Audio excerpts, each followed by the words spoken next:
everyone. Welcome to the West Orange Board of Education meeting, and welcome to West Orange High School. We started in executive session, and we already had a roll call, the Pledge of Allegiance, and so now we're just going to move right into the public portion of the meeting. Okay. May I have a motion, please, for closed and public meeting minutes of November 29th and December 4th? I'll move that. Thank you. Any second? I'll second. Okay. Roll call, or was everyone here in both those dates? No, I have to abstain for the 29th. Roll call, Mr. Calavano? Mrs. Lab? Yes. Mr. Robertson? Yes, except for the 29th, I wasn't present. Vice President Schwartzbaum? Yes. President Mordecai? Yes. Okay. Now it's time for the superintendent and board reports, and we will be starting with the student recognition ceremony. Okay, just wanted to explain a little bit how it's going to be done. We're going to start with the individual groups or individual award winners, and then we'll move to our teams, our athletic teams at the end, and then we have 3 individual plaques that will be provided at the very end. I'm not sure if the board wants to sit here because they're going to have the back. I think it's probably better if you go there, but that's completely up to you. And what we're going to do is call the supervisor up, call the coach up. You're going to stay here? That's fine. You can stay here. We'll call the coaches up.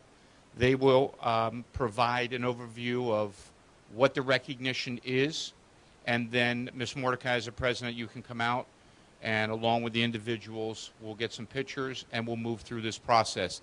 If you can stay until all of the students are recognized, that would be appreciated, just to cut down on some of the transition time so we can move through the process. So I'd like to begin by calling our supervisor of career education and library media services up to honor 3 students. Her name is Nancy Mullen. Nancy. Thank you. The first group of students that we're going to recognize tonight are from the Skills USA Club. The Skills USA Club every year in September has a trip that you have to actually apply to attend to Washington, D.C. for a leadership conference. And this year, I'm very proud of our 3 students that applied and were accepted to attend. And I'm going to ask one of the co-advisors to come up, Derek Gagne, to help introduce them and give them their awards. They all won awards when they were down there.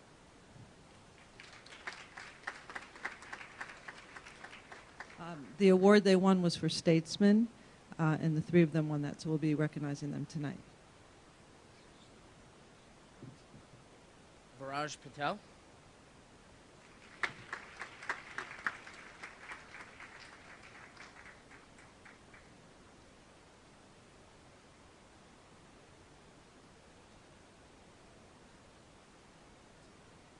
Andrew Jessic and Connor Mills, please come up.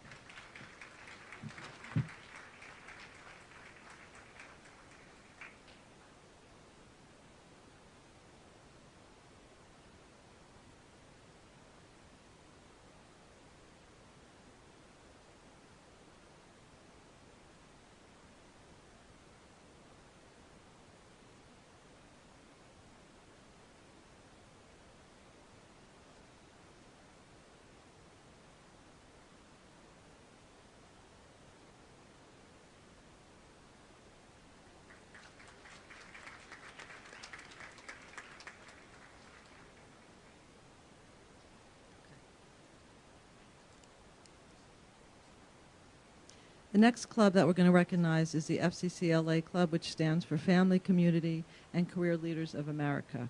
This club has different competitions, and the students that won the awards for the various competitions included things such as the Apple Bake-Off, a banner contest, a contest where they had to create a care package for preschoolers, and Ms. Kantritz will explain what each group won when she comes up. They attend the competition in November, and they go back in the spring and March for a longer conference. So we wish them luck when they go down in March, and if they do well there, they can go to the national conference, which takes place every June. So I'm going to call Ms. Kantrowitz up here.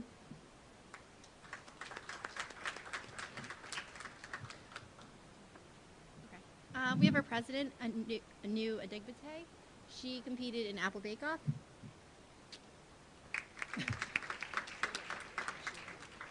Bronze.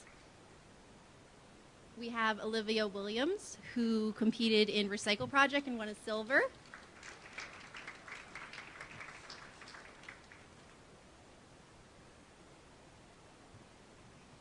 And we have our secretary, Ashley Azara, who competed in Cupcake Bake Off as well as Banner Project and won a gold.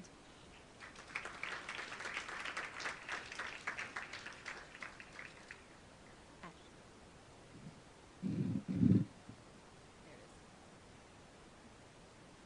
Olivia.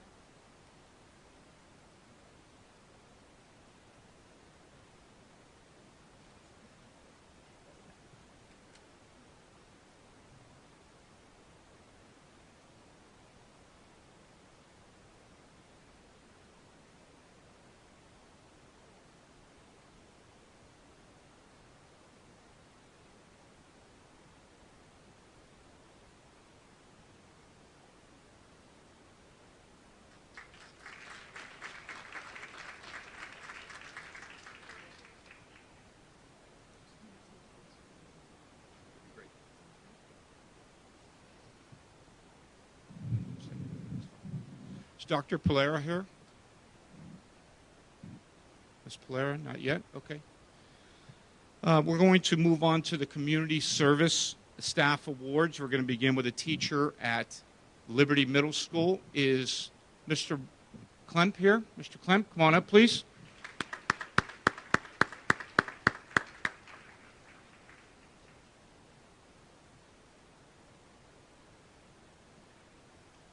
All right, good evening, everyone. First, I do want to thank Laura Lab for her many years of service, being a Liberty parent alumni. Appreciate all your years. Tonight, I want to recognize one of my teachers, Susan Zuccaro, not only for her dynamic and outstanding teaching in the classroom, but she does so much beyond the classroom.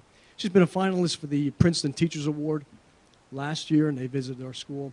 But this year, she's done a number of things outside of school, and back in September, even if you remember, it's a little folded, we did a family day event, and she orchestrated that herself, called and contacted all the vendors, and we did this as a Liberty event.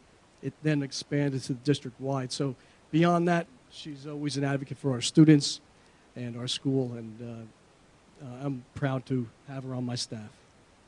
Susan Carroll.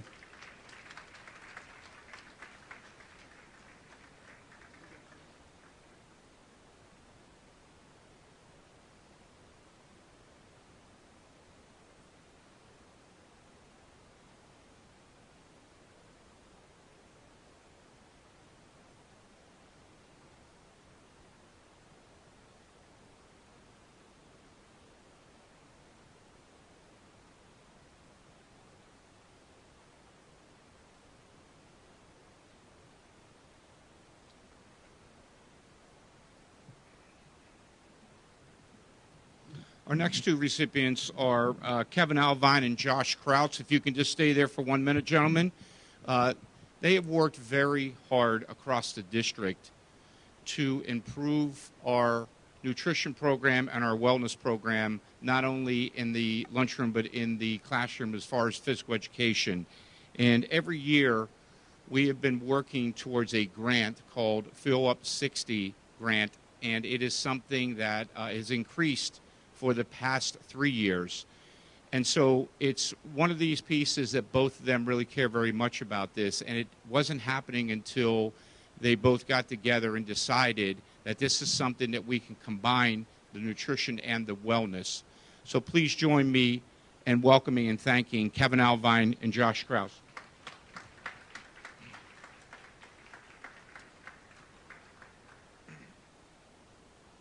Mr. Moore, come on up, please.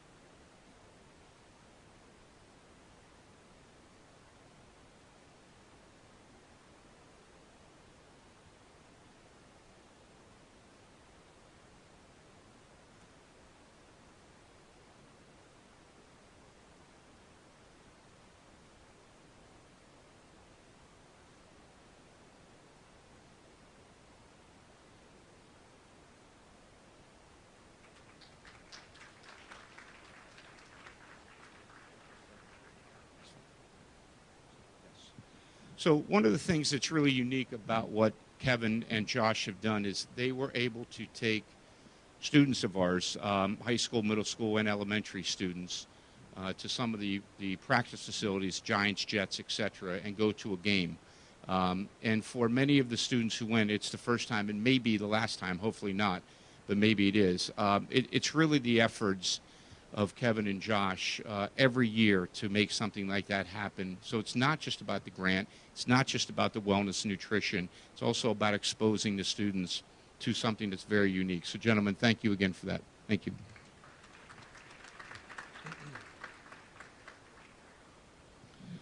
Okay, we're going to transition into some of our athletic accomplishments. We're going to begin with volleyball. So if I can have Coach Cruz come on up, please. Just want to read a little bit about what we have done. Again, these are all from this past season, from the fall of 2017. Second place in Hackensack High School tournament, competed against 15 high schools. First place Garfield High School tournament champions. And second consecutive year as SEC champions. Very, very proud moment.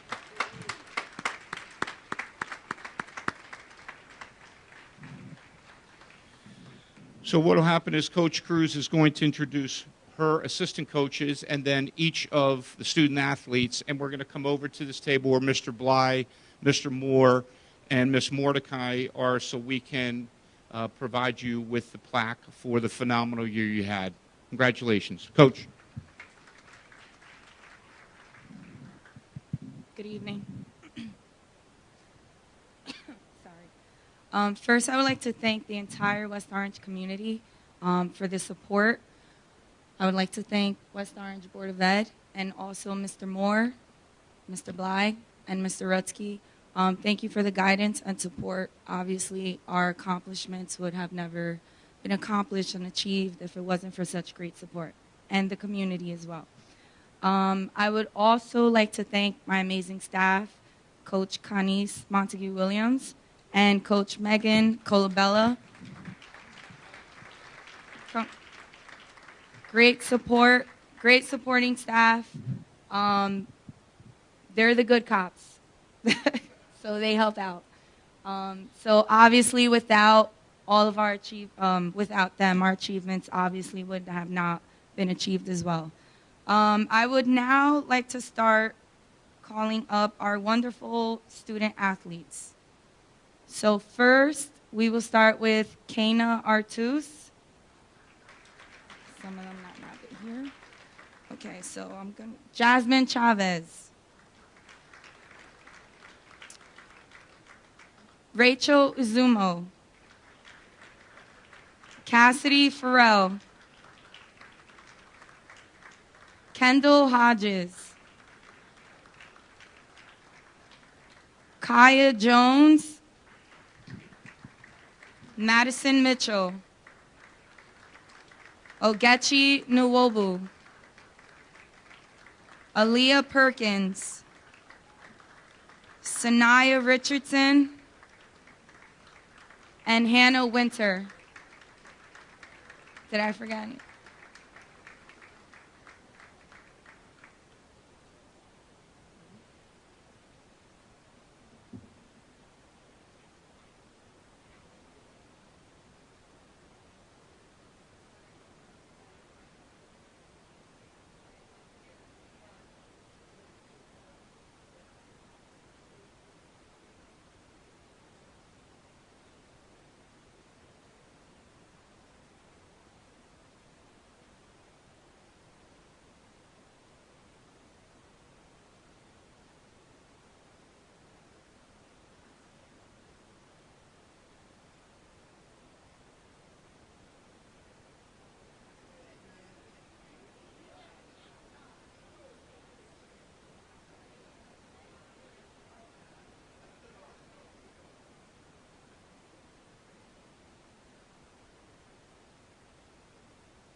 For those that don't know about the volleyball team, they travel to Penn State for a summer camp, and I've heard it's a very intense few days, a few weekends. So Coach Cruz and the coaching staff, ladies, superb year. Congratulations again.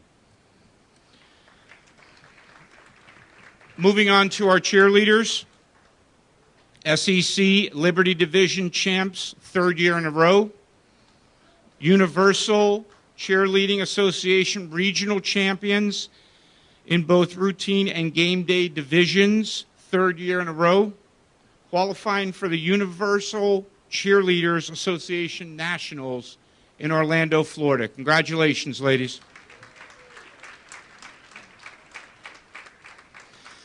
Let me welcome up Coach Olivia Del Spina to please introduce her assistant coaches and the players. Olivia.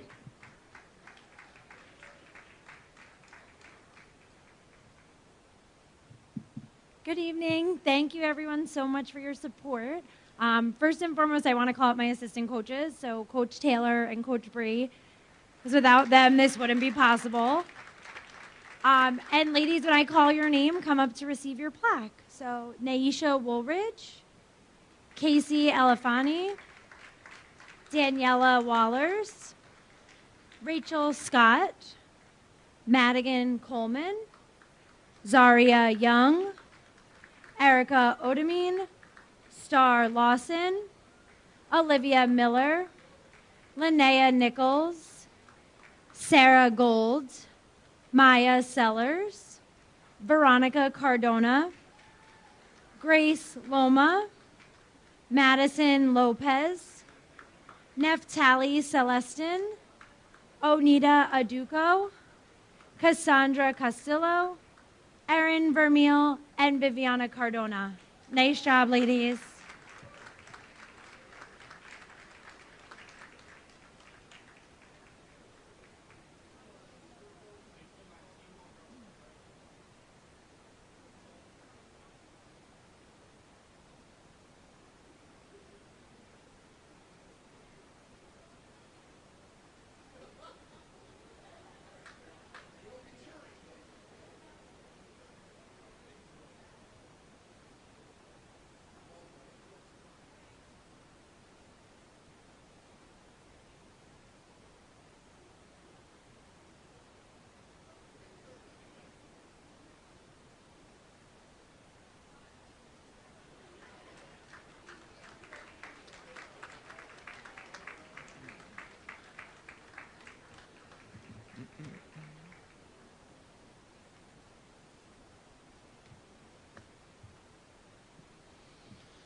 Next up are the girls' soccer team. Come on, girls' soccer team. There we go. That's better. That's better. Girls' soccer team had their best season in school history. Team finished as one of only 3 undefeated teams in the state of New Jersey. The team won the Super Essex Conference Liberty Division and was awarded the NJ.com Essex County Team of the Year.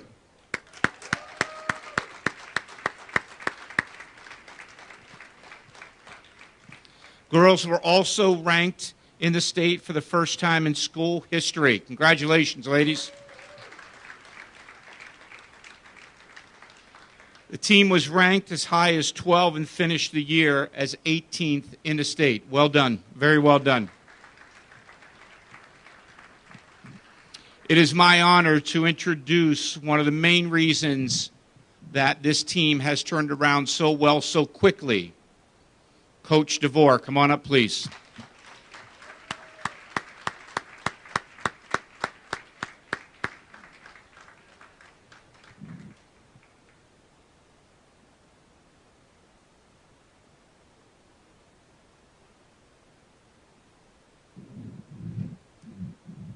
Thank you, Mr. Rutsky, and again, thank you to everybody for all your support throughout the year, and to Mr. Moore, Mr. Bly, and all the board, and Mr. Rutsky. We really appreciate all your support. And just on a side note, being a West Orange graduate myself, class of '98, to see all the sports programs doing so well, it's something that's really special to me, and it's just great to see everyone coming around all the sports teams. So it's really been a great year, not just for soccer, but for everybody. I'd like to start by introducing my great coaching staff, which definitely do a heck of a lot more work than they get credit for, but they're excellent. My assistant varsity coach and also West Orange graduate, Chris Mallett.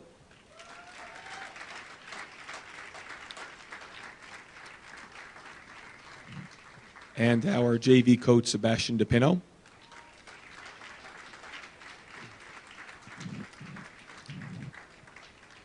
And to all of our players, girls, we're very proud of you for all you've done for the school and for the community. Samantha Herbert. Corrine Singh. Jillian McCauley. Morgan Clark. Naya Harper. Hannah Villison. Natalie Nevins. Kiara Machuca. Giovanna Winning. Kaya Schultz. Emma Mitchell.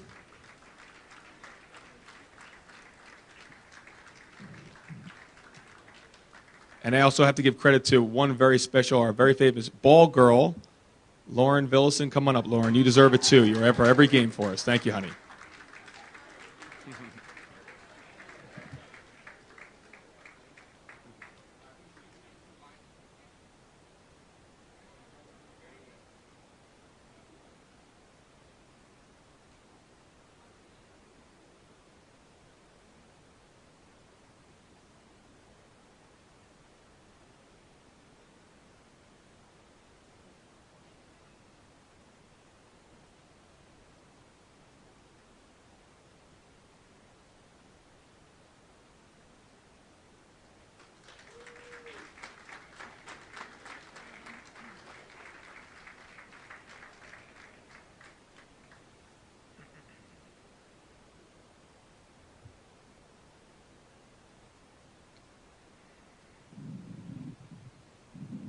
Our last team that we're going to recognize tonight is our girls cross country team.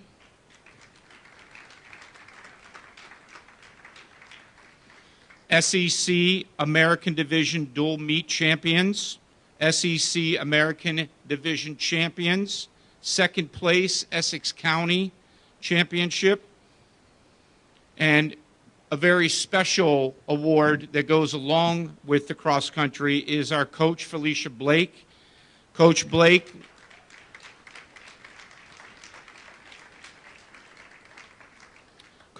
was recognized as the Girls Cross Country Coach of the Year by Essex County Coaches Association.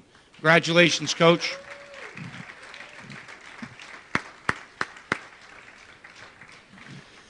Coach Blake, can you come up, please?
Good evening. Giving honor when honor is due.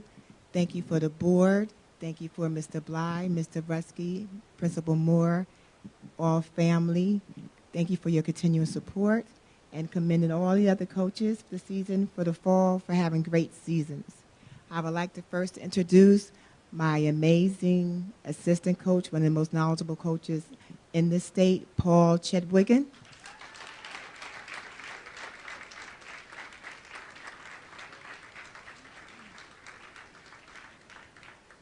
I'd like to introduce our team. First, Alina Chant, Samara Charles, Captain Ann Favetta, Dominique Lane, Kayla Rowe, Angeline Silviero, Zuleni Cruz, and Tiara Wilson. We'd like to also recognize Daviana Phillips and Catherine Lopez Jacobs, who are unable to make it tonight.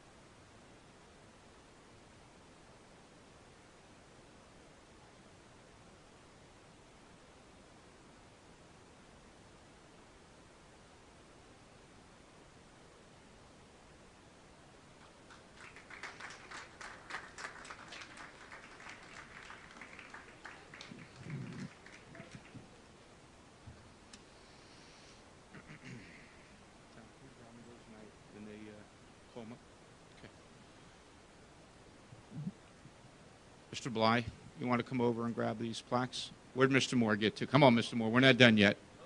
We just have a couple more recognitions for in general, and then we'll be wrapped up with our recognitions. The next three are individual special achievements. One is from last school year that we did not have an opportunity to recognize this young lady in basketball, and the two are from the most recent season in the fall. Maya Benbury was named the Star Ledger Girls Basketball Player of the Year for Essex County 2017.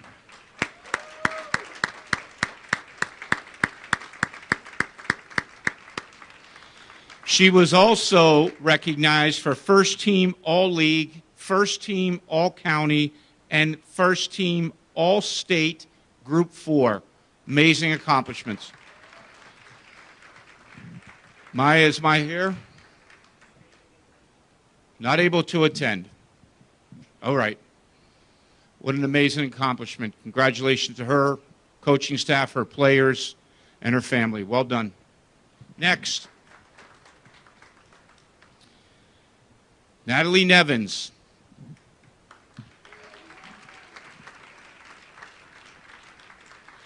Star Ledger Girls Soccer Player of the Year for Essex County. First Team All-League, First Team All-County, First Team All-State Group 4, Second Team All-State, All Groups. Congratulations.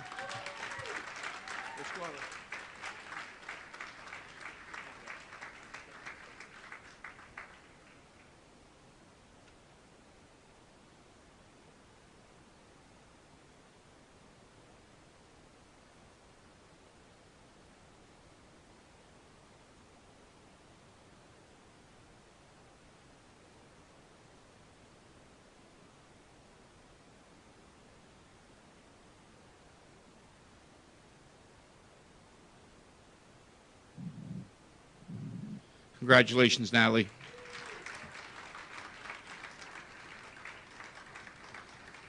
And our third, Maurice Williams.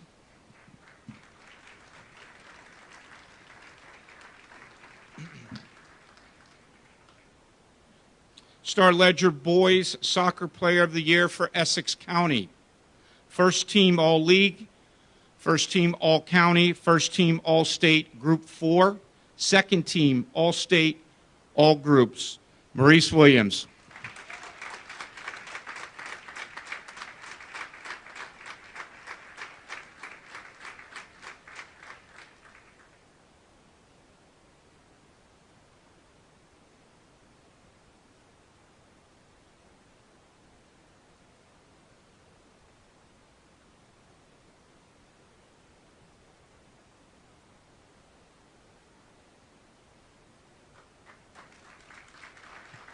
Congratulations, Maurice. We have been researching to try to find out if any school has ever had the boys player of the year and the girls player of the year, and we have not been able to find that. It is possible that this is the first time that that has happened. Congratulations, Natalie and Maurice.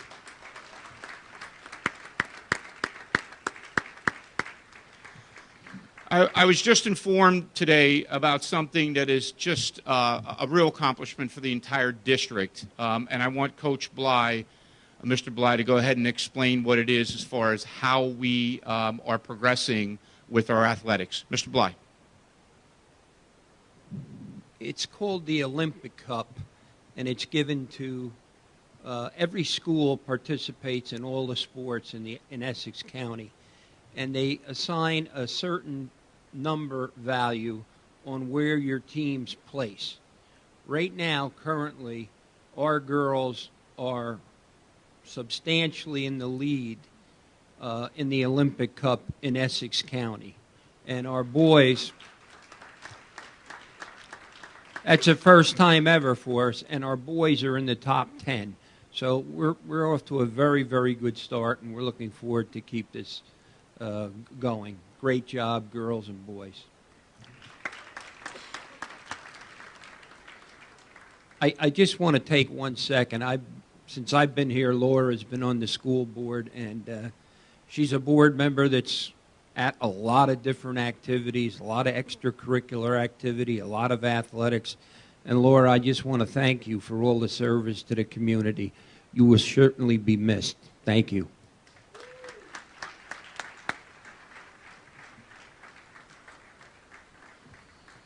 Okay, did Dr. Polera make it yet? Dr. Polera, please come on up.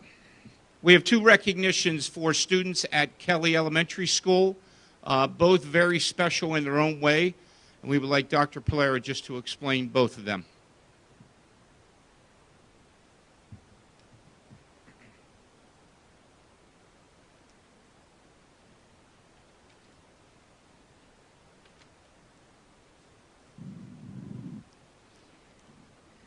Good evening. We have 2 very special Kelly Elementary students here with us tonight who I think show what can be done if one has a compassionate heart, the drive to do what's possible, and the teachers and staff to help to light that candle and that fire. The first one is Charlie Heinrich, and Charlie is a 5th grade student who participated in the 5th grade Global Read Aloud, where they read A Long Walk to Water with their teacher, Amy Pacifico, who is here with us also tonight. And she was very, very inspired by that book, and participated also in a Global Read Aloud, a Google Hangout. They had a visit from one of the lost boys from Sudan and learned all about what a tough time folks have with clean water and what kind of a life people have in places in Africa to survive. And so she took it upon herself to start a fundraiser online to raise money for clean water for Kenya, and wrote a very beautiful piece explaining her inspiration and her desire to help others. So as we at Kelly reach for our stars, she's helping others reach for theirs. So I was very, very proud of her, and never underestimating the power of a good teacher to motivate and set our students on the right path to be good global citizens. So Charlie Heinrich is here.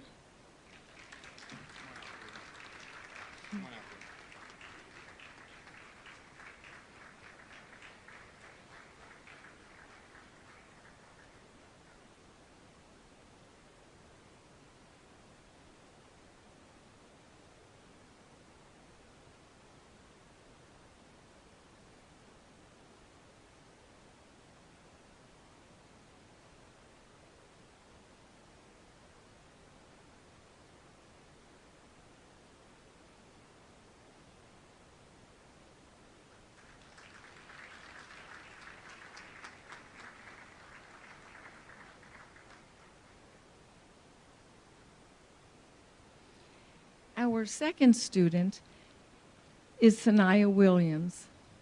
Sanaya is a true overcomer. All of us face challenges in our life. Sanaya is a little girl who came to our school, and she has many, many abilities. But one ability that she doesn't have is the ability to see.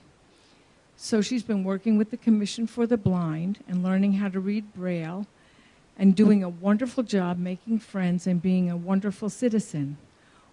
Well, Sanaya wanted to learn to be a runner, so she joined Girls on the Run, and she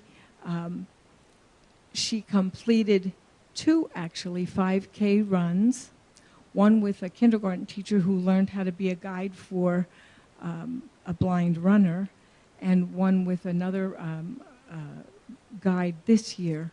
Sanaya's mom is also quite a runner, too. So, oh, and where is that track coach? Because she's coming. She's coming. But Sanaya is a true inspiration for all of us, because Sanaya doesn't look at what's impossible. Sanaya says, I'm possible. So Sanaya is, come up, if you can, come up, please, and because you are one of our greatest overcomers and an inspiration to all of us.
Thank you, Dr. Blair. Congratulations, Sanaya. Congratulations, Charlie. So I just want to talk a little bit about what we're going to be doing in the spring. We thought about bringing our musical students who have been recognized for a multitude of things. But there's still some competitions and accomplishments they're going to be going after. So we'll be waiting until the spring to recognize what they've accomplished so far. Plus, we're going to have a little performance with our ensemble. So that'll be coming in March-ish. We'll be more coming out for that piece. But, you know, on behalf of the board, and I know that Ms. Mordecai will be talking when we get back to the podium, it really is an honor to see what students have accomplished. And there's a lot of individuals that help them, family members, friends, teachers, administrators, etc. So I want to thank all of those individuals, and I want to thank everybody for coming out tonight to be recognized, because it's important that we recognize the good work that's being done. There's a lot of things that happen that people don't know about, and we need to make sure that issues like recognitions are on the priority. So congratulations to everybody tonight. Thank you.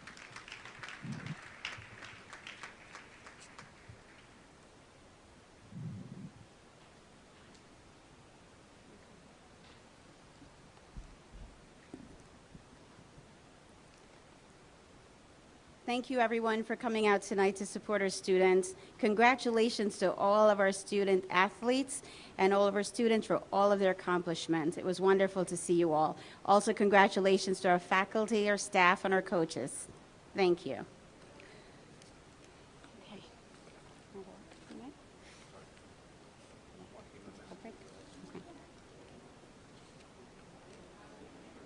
right. Now, this part of the program, we're here to celebrate and say see you later to, I'm not saying farewell, to Board of Education member Laura Lab. Laura has been on the Board of Education for several years. I'm not going to say how long because she'll be upset later that you guys are going to do the math. But she's been very active in the community for several years. She's been a board president. She's been a board vice president. She's received the UNICO's Ben Spinelli Community Service Award. She's received the Mayor's Citizen of the Year Award. She's received the Town Council Citizen of the Month Award. And she's participated in just about every New Jersey School Board Association committee possible, and even received an award from Governor Whitman's, and she was a member of Governor Whitman's Children's Initiative Committee. So Laura goes way back.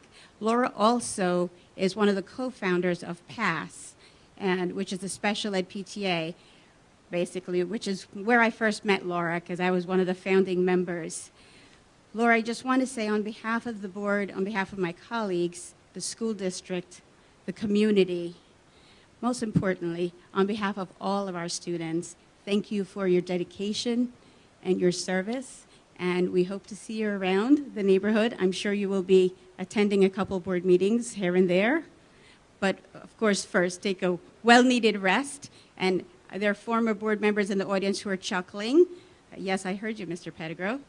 So I'm going to, at this point, invite other members of the community to come up, but I'm first going to start with a note from Corinne Kyle. Corinne Kyle is a former Board of Education member. She was not able to attend tonight. She served on the board for 6 years, being both president and vice president. And Corinne Kyle sent a note for me to read to Laura. I regret that health issues kept me from attending. However, I do have a few words to say about Laura. Laura has been a vital presence in the life of the West Orange Board of Education for more than a decade. Before she herself was elected to the board, Laura attended board meetings for years, not sitting silently in the audience.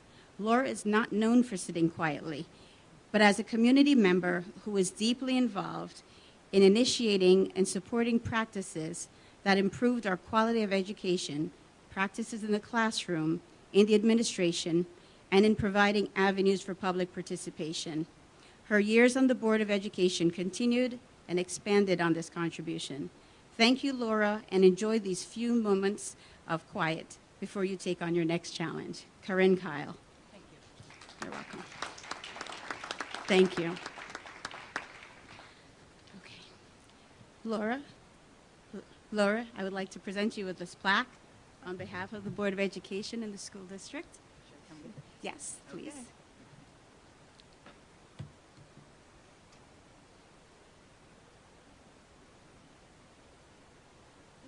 Thank you for your years of service. Beautiful.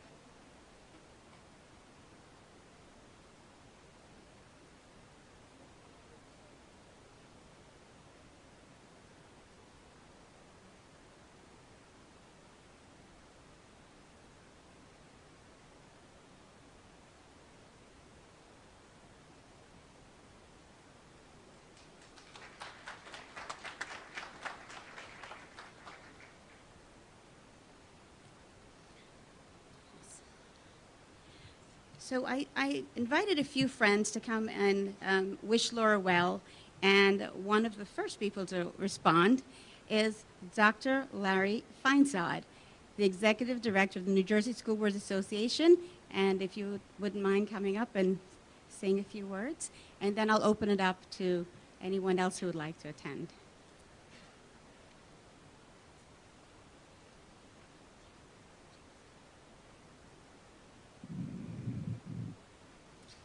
Good evening. My assistant had me on December 18th scheduled for Cape May County. I said that cannot happen. I must be in West Orange, and I must be part of the celebration to recognize the incredible efforts that Laura Lab has put forth.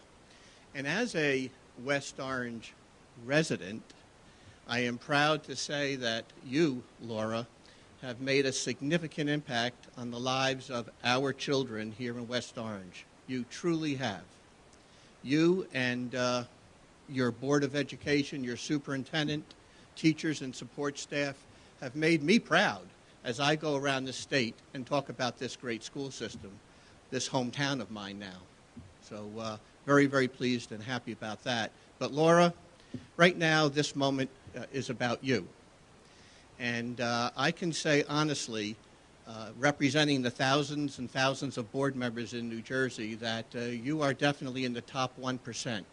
Your enthusiasm, your honesty, and your commitment to children is second to none.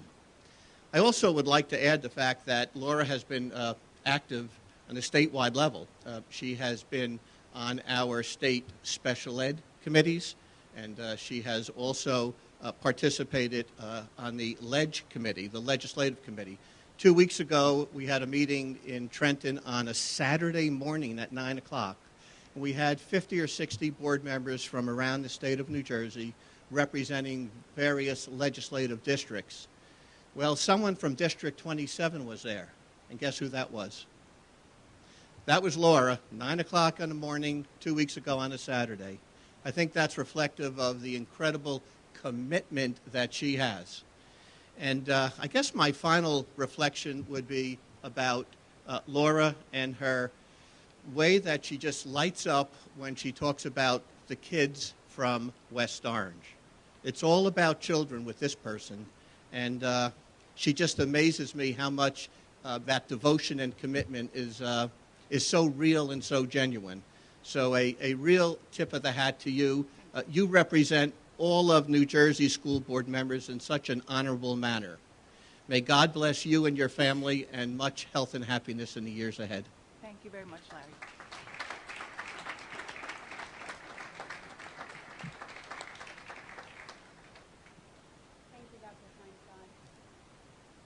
Thank you, Dr. Feinsod. I just realized that the mayor is in the audience. Mayor Parisi, would you like to come up and say a few words?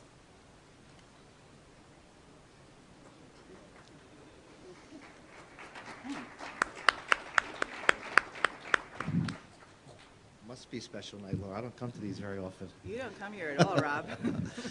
Well, I appreciate the opportunity. This is, Thank you. though I'm sure there's a part of you that's a little sad. This is a celebration, Laura. There's a lot of people here who wanted to wish you well, and I certainly didn't want to miss this. In this social media world we live in, I like to tease people that it's a lot easier to govern behind a keyboard than it is sitting up there. And I think of someone like you when I think about that, because I know you've never been one to shy away from criticism. In all your years of service, there's many times, as you'll admit, you and I haven't always agreed on every issue. And that, for no other reason, that is you are incredibly committed to your convictions, and I've always respected that about you.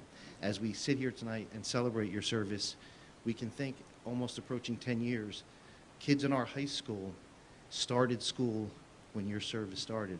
And in many ways, your contributions to this community and their future success isn't due in large part to your contributions to this community. So beyond being mayor, first and foremost, I am a father of 2 children who had a wonderful experience in the school system, and a large part of their tenure in the school system was under your leadership. And in addition to being mayor, as a father, I offer my sincere thanks, congratulations, and the best of luck in the future. Thank you, Lord.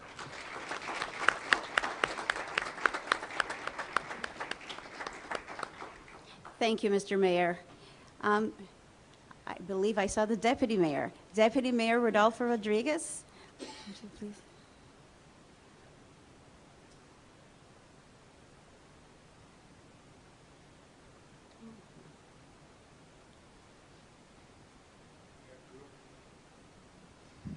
Good evening, everyone. My name is Rodolfo Rodriguez. This is Amalia Parada and Catalina Contreras. We all represent the West Orange Hispanic Foundation. When you start an organization, it's very hard to get people together. So here in West Orange, obviously, we were not the exception. We started getting one here, another over there, somebody helping here. And guess what? One of the first people that came and said, what can we do to help you, was Laura Lab. Laura started what they call the Latin Night. And when she had the idea of the Latin Night, that's her baby. She said, the West Orange Hispanic Foundation. She went and met with us, and it's been a success every year at OSPAC. And I tell you, every summer when we do the Latin Night, we definitely will think of Laura. And West Orange really enjoys when we do these parties, definitely. So just on behalf of the West Orange Hispanic Foundation, we want to present, Laura, can you come here, please?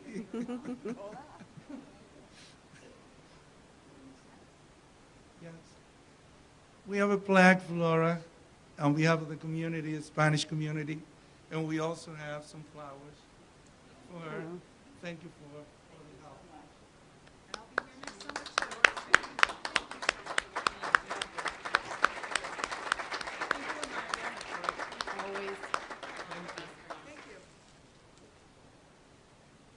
Thank you, Deputy Mayor. Okay. Oh, okay. There are council members in the audience, Councilman Guarino and Councilwoman Michelle Castellino. If you would both come up.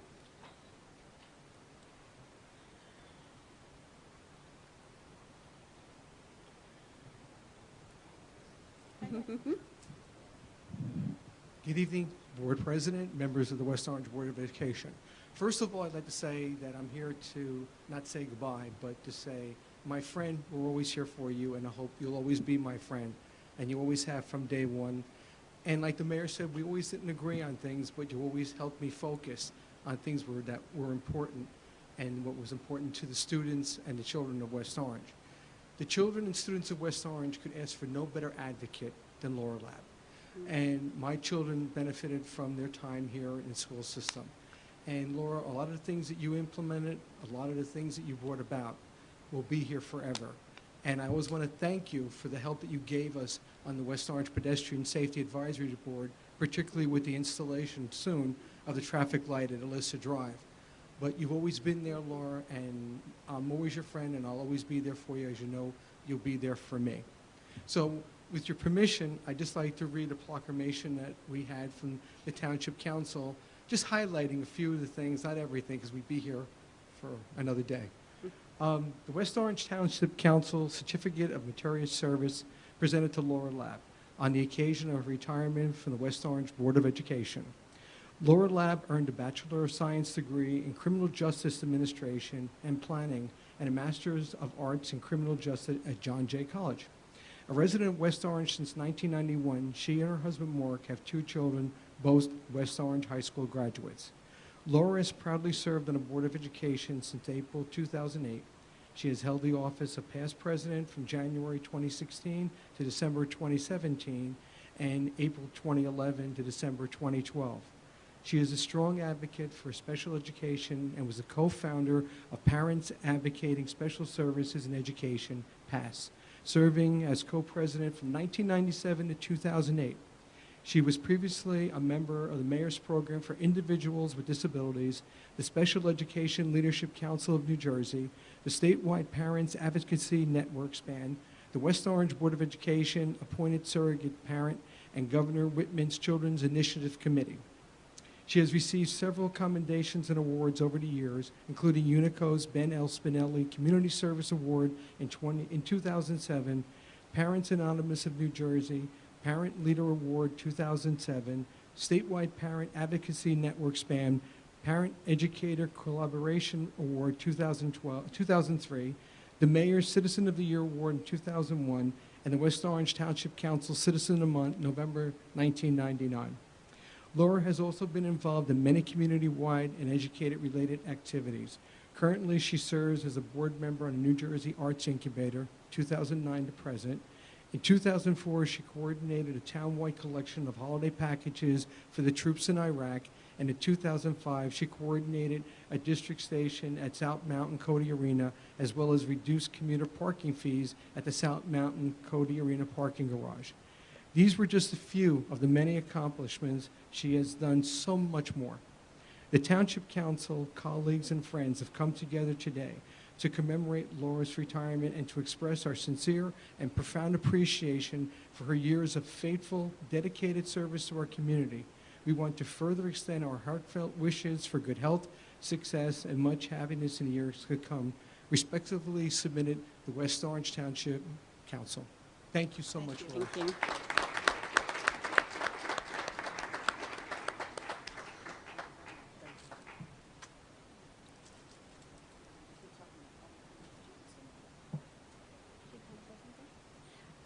Councilwoman Castellino would like to say a few words as well, as a former Board of Education Yes. member and a good friend.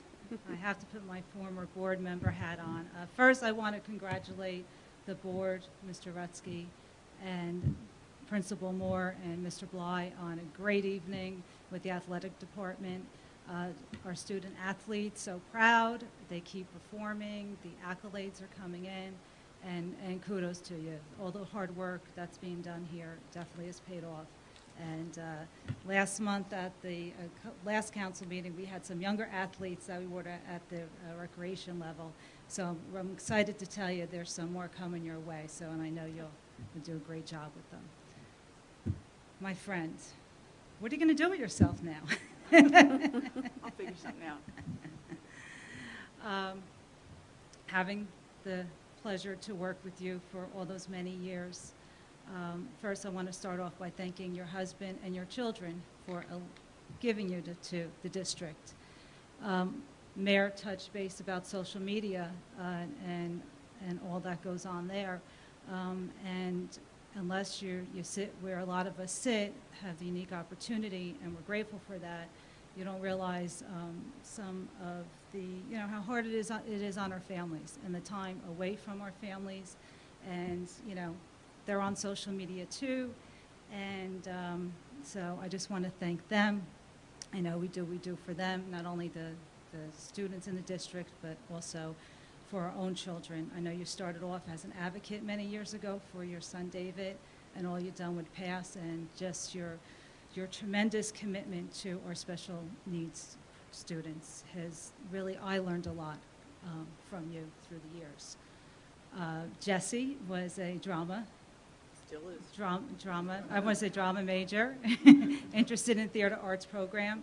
And as we all do when our children are interested in different programs in the district, it brings a new light for us. And all your contributions there have been tremendous, and I'm appreciative of that. But a lot of folks don't realize you served as policy chair for many years, once Corinne left, and then Paul Pettigrew had that tedious task. That was a tough one. That was one job I would never volunteer for, and I thank you for spending the numerous hours it takes to go over the policies and get them from school boards, and just really, spend the time reading through them to see what works for us and what doesn't. We nicknamed you Eagle Eye through the years because you would read through everything. Not much would get by in a board packet that, and Mr. Rutsky, I see a smirk on your face, and Mr. Calavano. But it's important because you have to read, you have to put the time in, and you've gone above and beyond with the time that you put into this job through the years, and I'm grateful to you, not only as a former colleague, but also as a parent. So good luck. I know you'll be busy. I could see you sitting over there and making visits, but I'm sure you're not done contributing to the township and to this district. So thanks, Laura.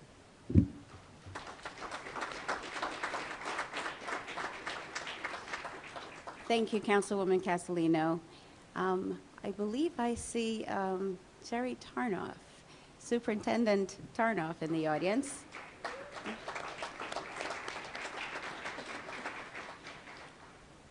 Well, there's a surprise. I didn't see you back there. Good evening. Hello.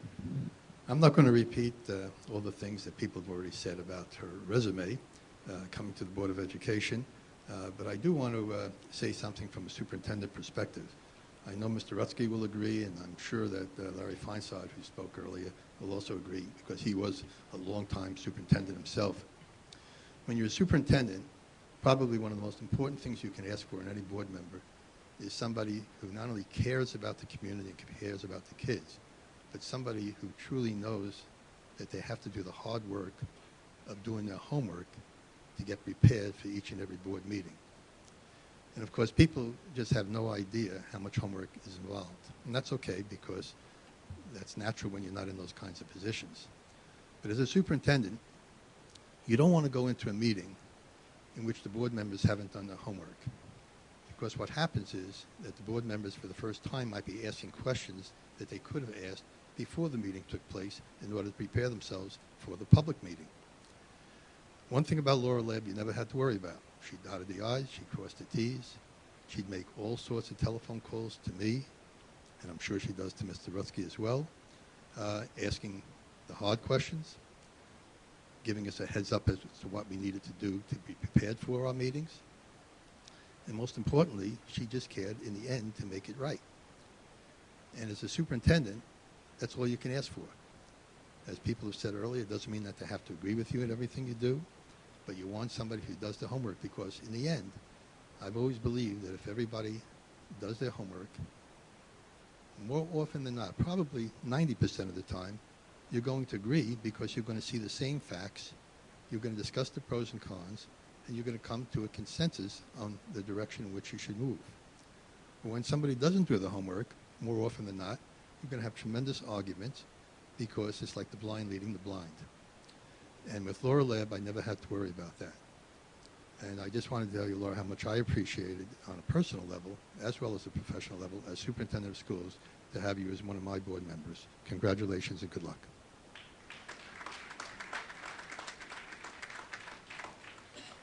Thank you, Mr. Tarnoff. I believe I see Mr. Pettigrew in the audience. Mr. Pettigrew is a former Board of Education member here as well.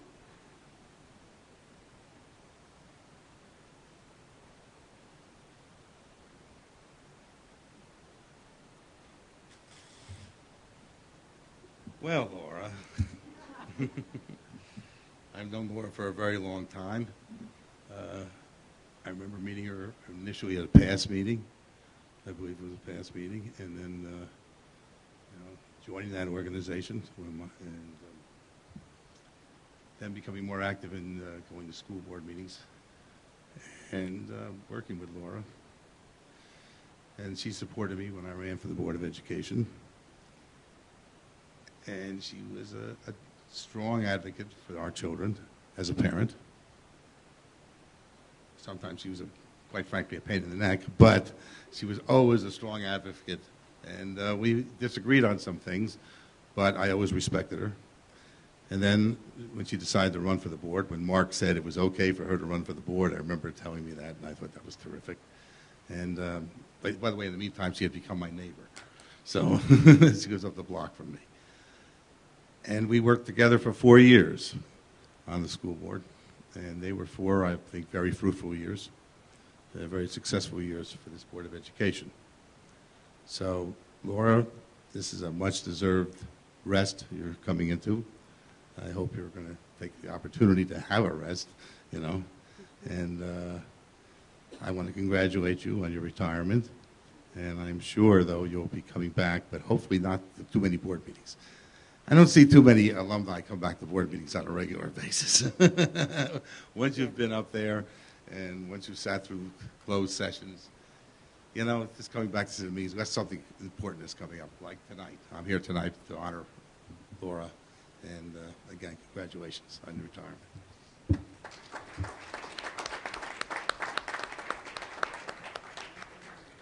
Thank you, Mr. Pettigrew.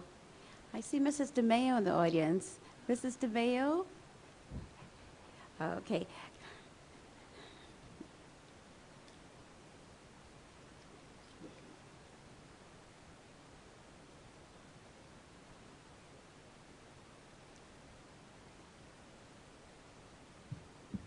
Hi, Laura. Hi, Marie. It's been many years, many good years. But on behalf of the West Orange Administrators Association, I want to thank you for your endless dedication to all the students of West Orange and to all the community efforts that you have made on behalf of our students. And I also want to thank you on behalf of not only the teachers, the administrators, and I'm sure the parents who are here. You really did a wonderful job as a board member, and we all appreciated it. Thank you.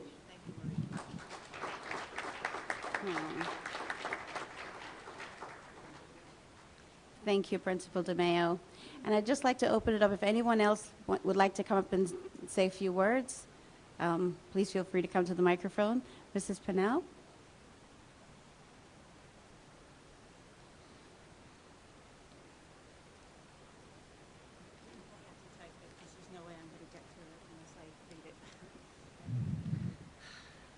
Suzanne Pennell, 27 Fairview. Done that before. Fairview Avenue. Oh, okay, okay. It's not that long. In the late fall of 2010, an 8th grader from Roosevelt Middle School attended a Board of Ed meeting, hoping to speak during public comments. His nervous request was that West Orange High School look into starting a junior ROTC program. A challenge was given out by a board member that my son start a petition at his school to see if there was any interest in the student body for such a program. That 8th grader was my son. He had no idea when he left that meeting that wheels were already set in motion to make his request a reality. Laura Lab was one of the main reasons for this. She alerted town officials, school administrators, and other town leaders so that they could do what they could behind the scenes to help my son Dylan. And by the time he came back to the board in March with almost 150 signatures just from interested Roosevelt students, the groundwork for establishing the junior ROTC at the high school was already underway. Throughout the long approval process, I got to know Laura very well, and her support and passion for this project were most appreciated. Thanks to her early and enthusiastic work, finally, after approval by the board and in Washington, D.C. as well, in September of 2013, West Orange High School established the Air Force Junior ROTC program, better known as the Mountaineer Squadron, and thankfully, for my son's senior year. Thanks to Laura and a long list of others who lent their energy and support, including Michelle Casalino, Sandra Mordecai, never forget that, John Blanton, Mr. Corrado, Mr. Hush, Mr. Logimento, Mr. Moore, Major Tavarone, Gary Englert, the mayor, and among so many others, it became a real program. Laura, the Mountaineer Squadron is now an award-winning squadron and has achieved honor status in just 4 years, which is a remarkable accomplishment. If it weren't for your petition challenge for Dylan, and everything else that you did to make it all happen, hundreds of students from our high school would not be able to experience all the junior ROTC program has to offer and all the opportunities it provides. On behalf of my husband and myself, and on behalf of Dylan, once that squadron commander of that junior ROTC program, and now completing his last year at the Naval Academy, we most gratefully and sincerely thank you, not just for those efforts, but for all the love, support, and service for all of the West Orange schools and all of the students all these years. Blessings and best wishes to you in the future. We love you and thank you. Oh.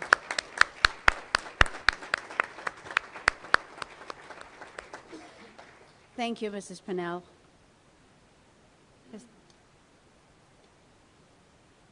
Mr. Wax? You got the popcorn? You're good. All right.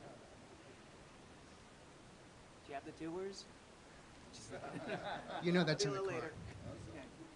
All right, I had no intention of coming up here, so this is going to be completely extemporaneous.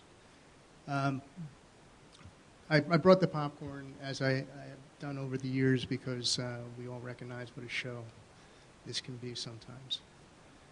But, you know, the intentions are always good.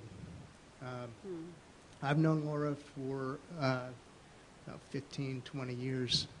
I met Laura originally in my classroom because she was checking out Roosevelt, and she wanted to see where her son was going to be, and I wound up having him in my advisory. We became fast friends, and we worked together for a very long time. I used to run the budget campaigns here in West Orange, and sometimes they were really tough, and I always knew that I could get Laura's support. We were always together when the board elections would come up also. I remember Laura getting up on a chair a couple times to announce her victory, which was wonderful.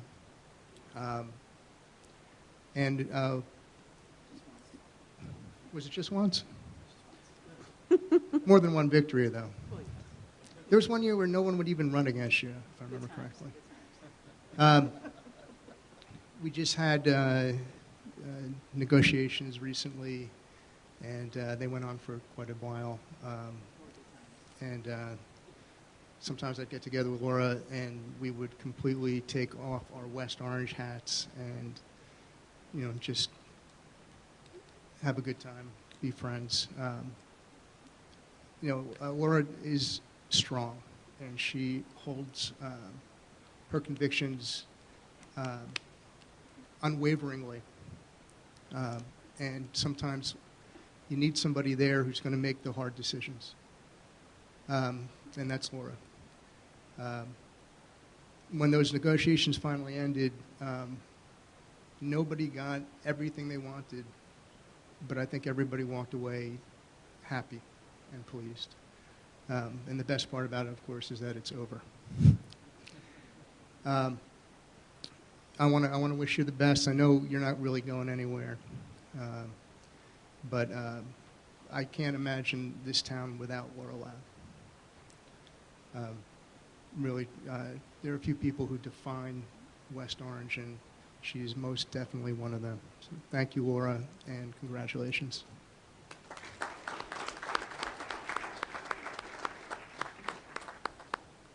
Thank you, Mr. Wecht. Anyone else?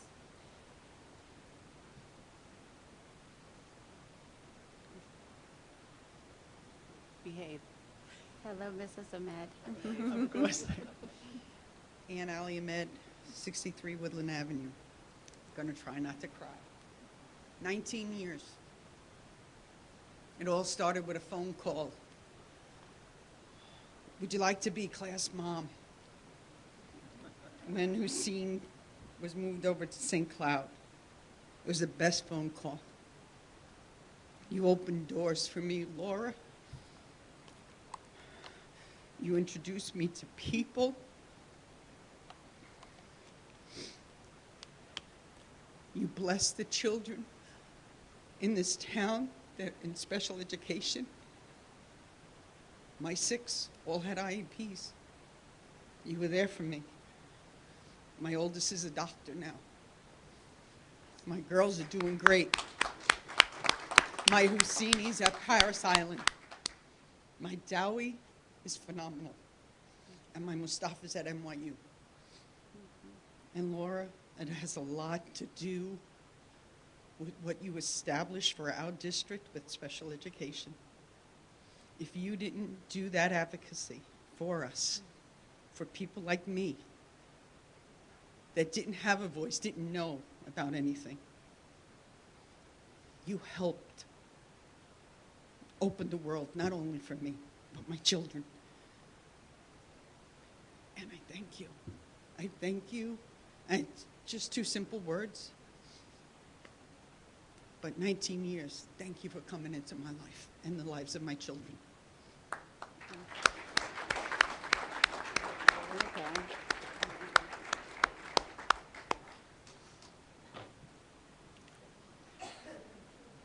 Principal Moore?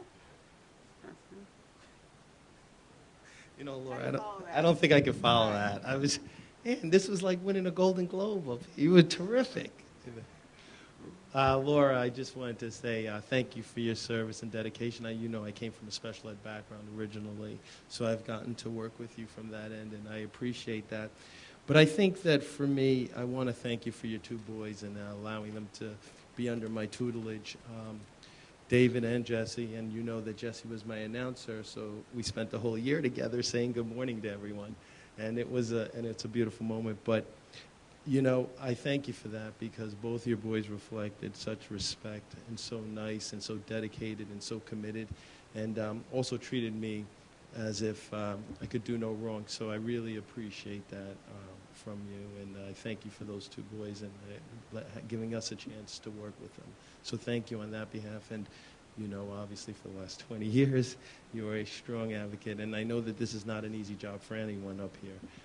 It's sometimes very thankless, but you show up every day, you come back, and you make sure and hang in there and do what you can to make things better. So thank you. Thank you. Of course. Thank you, Mr. Moore. Thank you, Principal Moore. Mr. Alpert. I was told there'd be cake. No, just popcorn. Popcorn. Thanks, Thank Jay. you, Jay.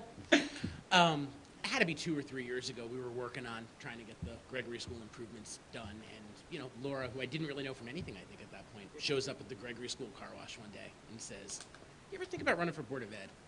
And I said no. There's a couple other words before no, but you know, we're on camera and all, but no. But you know, here I am a couple years later, and you know, you really exemplify a couple of the things I believe. You know, doing the work between the meetings and being prepared and showing up. You know, it's people who show up who make change and get things done. And you're inspirational in that regard. And you're going to be a hard act to follow. And I'm honored to have the opportunity.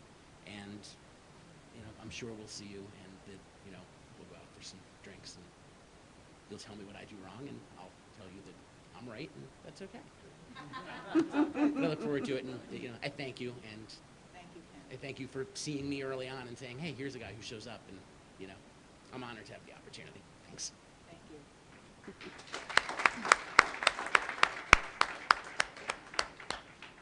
Take Thank my you, seat, Mr. Alpert. please.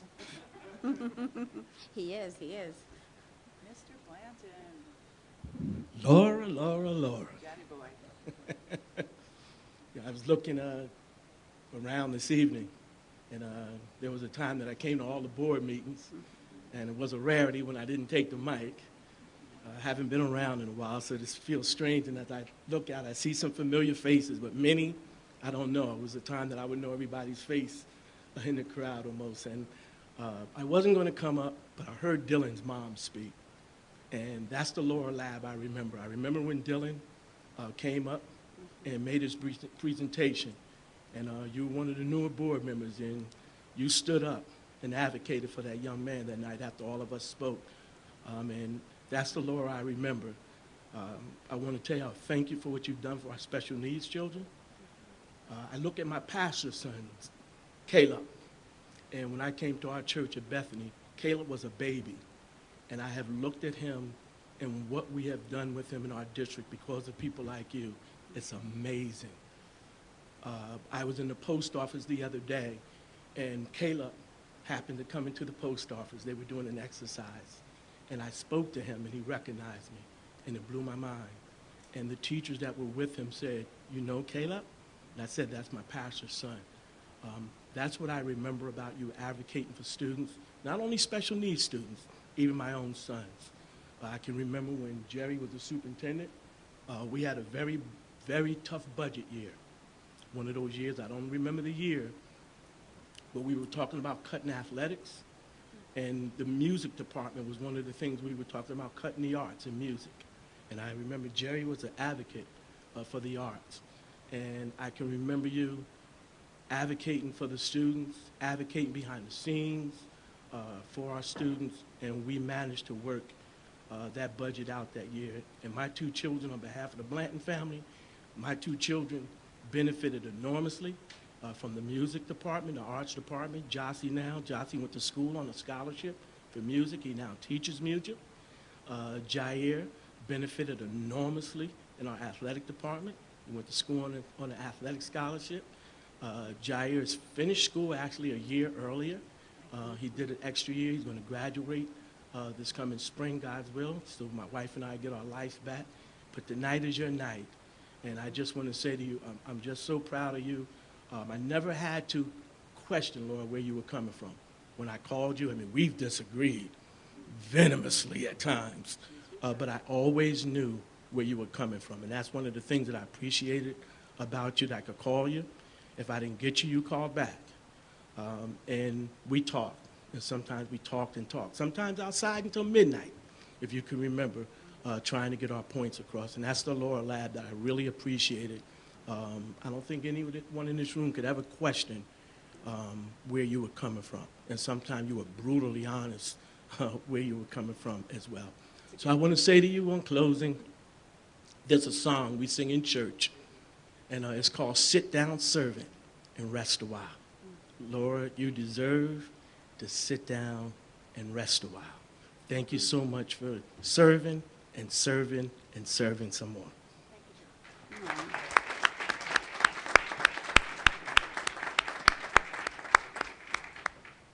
Thank you, Mr. Blanton. Anyone else? Okay. Now I'm going to turn it over to my colleagues, so Mr. Schwartzbaum, and could say a few words, and Mr. Rob. So Laura, when one thinks about you, I think about the power of the individual, how one person can make such an impact, that your commitment to a cause, your commitment to your family, and your commitment to our schools, that you're a true role model to all, and you really show everyone how individuals can make such a difference and an impact to everyone. We wish you the best of luck, and we'll miss you.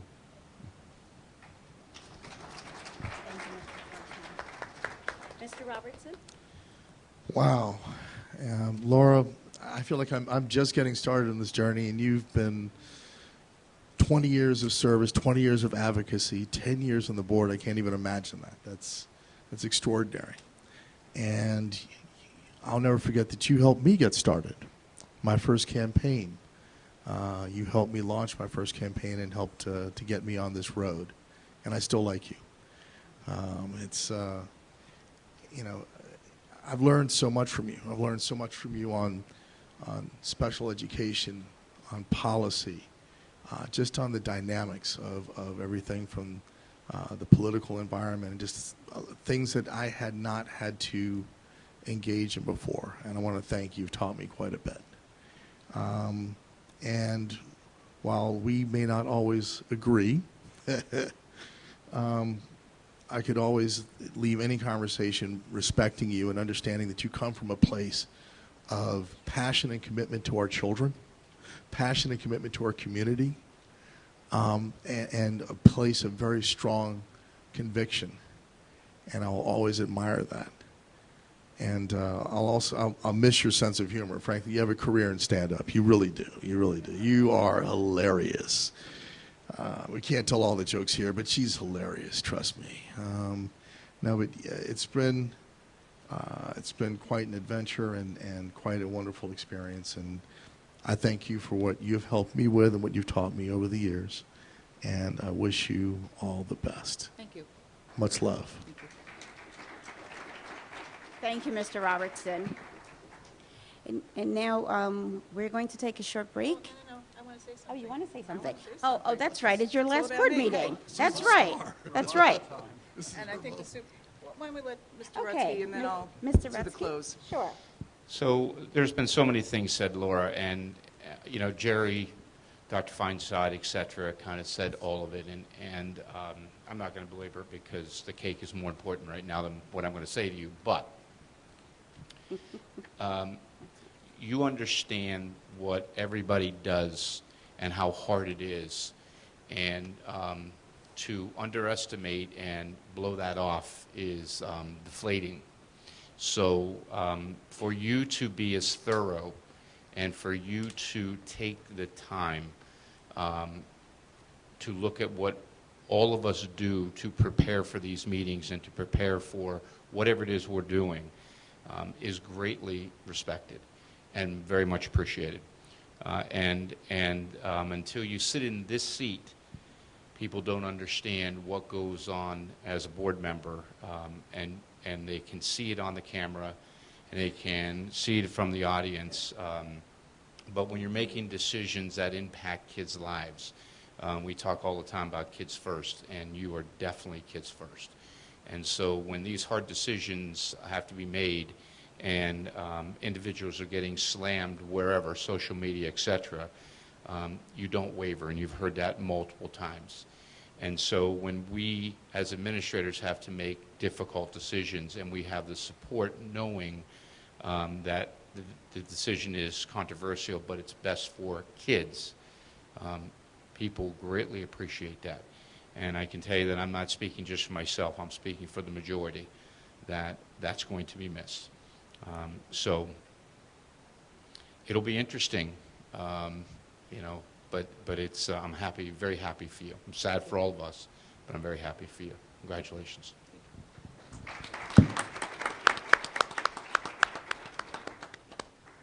Thank you, Mr. Rutsky. Mrs. Lab, you have a few words? I prepared a statement tonight. I'd just like to say, it won't last too long, but I think it'll hit all the points that need to be said, at least for me. At least now I start to wear glasses. When I got here, I never did. Guess I'm getting old, and the references to Governor Whitman really made me feel old. Thank you very much, everybody. But first and foremost, thank you to all of you coming out this evening and for your support through the years and your kind words. I have been coming to board meetings since 1996, which is really hard to believe, but it is true. Initially, I was mentored by two very special women, Phyllis Sheps and Lynn Ragaman. You think I could be tough? Those ladies really hit it out of the park. Jerry's here. I'm sure he remembers Lynn Ragaman and Phyllis Sheps. I co-founded PASS in 1997 with two friends, Cynthia Bailey and Maxine Loam. We advocated for our children and became a voice where there was none for our special needs children. In fact, years later, a few of the board members at the time, who I ultimately became very good friends with, confided every time I got up at a meeting, they really got nervous because they had no idea what I was talking about, because special education never really was discussed in a systemic dialogue. Just about that time, I joined a dynamic group of parents and community members who were called the West Orange Advocates. I am the last of the advocates to serve this community in this capacity. I became co-president of the Council of PTAs in 2001 and held that position for 3 years as our community, led by the advocates and the PTAs, organized to promote and successfully support construction for expanding our school population. We ultimately passed a referenda by 72% of the electorate to support expansions on 5 of our elementary schools, additions to the high school, and the creation of Liberty Middle School. I joined the board in 2008 after sitting on the bench for nearly 12 years. I figured it was my time. I am the last board member to have had the pleasure to work with Jerry Tarnoff, and ultimately I worked with 3 other superintendents, most of whom I had nothing but respect for. But it has been an interesting ride nonetheless. During my tenure, in addition to the 4 superintendents I have worked with, I appointed 10 principals, numerous directors, supervisors, hundreds of teaching and support staff. As a member of the New Jersey School Board Association, I have achieved Master Board Member certification and have provided professional development to other board members at various meetings. I have had the distinct pleasure to serve as one of 10 of approximately 5,000 Board of Education members across the state to serve on the Special Education Committee, and I was also chosen to represent the 27th Legislative District on behalf of the School Board Association. It was in this capacity that I have worked with my dear friend, Assemblyman John McKeon, to advocate for our students and community. In fact, just today, John introduced a bill I had suggested that would increase punitive and financial damages to anyone texting and driving within a school zone. I am proud of the fact that I was able to strike the financial deal for our community to secure a light on Alyssa Drive, an initiative that so many in our community have been advocating for a very long time.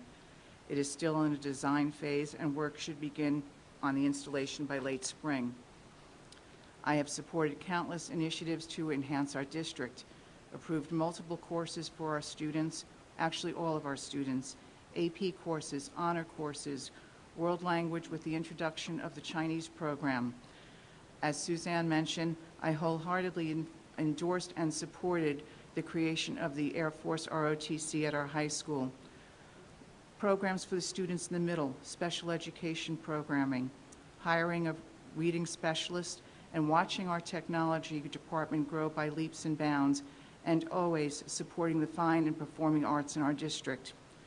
2 years ago, we renamed Pleasantdale Elementary to honor our alumni, Mark and Scott Kelly, and this past fall, we have opened our newest school, the Betty Madalena School, for our preschoolers.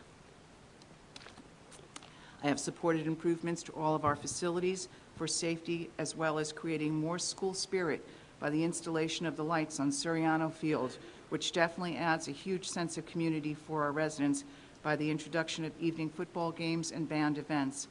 Also supporting, along with my colleagues at the time, to purchase new bleachers at the high school to replace those that were no longer safe. Whether we are parents that have children in the school, board members, administrators, teaching staff, I look at us as the variable with different agendas and ideas that we promote. It is the institution, the public school district, that is the constant. We will come and go. Some of us will stay longer, which is a good thing, as there needs to be a history of institutional knowledge available. Ms. DeMeo, who spoke this evening, has been here since 1962. Dr. Polera, close to 40 years, and some of our teachers are here for decades. We need that seniority and history in order to understand why things are and how they move forward. When I started going to meetings, there were usually 3 or 4 of us that came to the meetings, but every once in a while, a new person would come, make their request to the board at the podium, and seek resolution of their issues. The meetings were not televised then, and YouTube did not exist.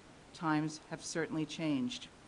I used to say to the kindergarten parents at orientation that they needed to look around the room because it was not only their children who were to begin a new journey, but they were too. The people in the room at those orientations were mostly strangers, but it was a group of strangers who were about to become their friends. It's funny, but my friends are basically the doers, just about every one of them. I see many of them here tonight. They've run an event or two, stepped up for office, whether it was on the PTA or elected, and raised thousands of dollars for scholarships and charities. The difference I see from my time stepping out over 20 years, and especially my last 10 years on the board, has been the effect of the internet and social media.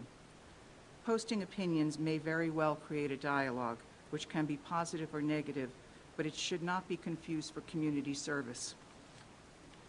I have found social mores and standards to be at a precarious crossroads, and I do hope that greater civility can be a consideration. When candidates for office choose to use others' pain at an attempt for their own political gain, the adults in the room need to stand up and say, no, this is not acceptable. When colleagues demean or attack each other, we need to stop and hold ourselves accountable, because as adults we must remember that children are watching and paying attention. I chose not to run again because I felt it was time for another generation to add to that discussion. I leave having the comfort of knowing that Ken Alper will take my seat and grow as a board member to add to his own perspective to the institution. Friends have asked, what am I planning to do now that I'm leaving the board? It is at this time that I would like to announce my intention to run for the town council this fall. Hey, I'm just playing with you. I'm kidding. Sorry, I couldn't resist. I had to. Exactly. All right, we can all breathe again. Had to do it. Actually, I'll be focusing on my family and decide where my next chapter will start. But in closing, I will always be a strong supporter of public education and will always be involved in our community one way or the other. Thank you. It has been a pleasure to serve. But you know what? I'm out of here. Thank you.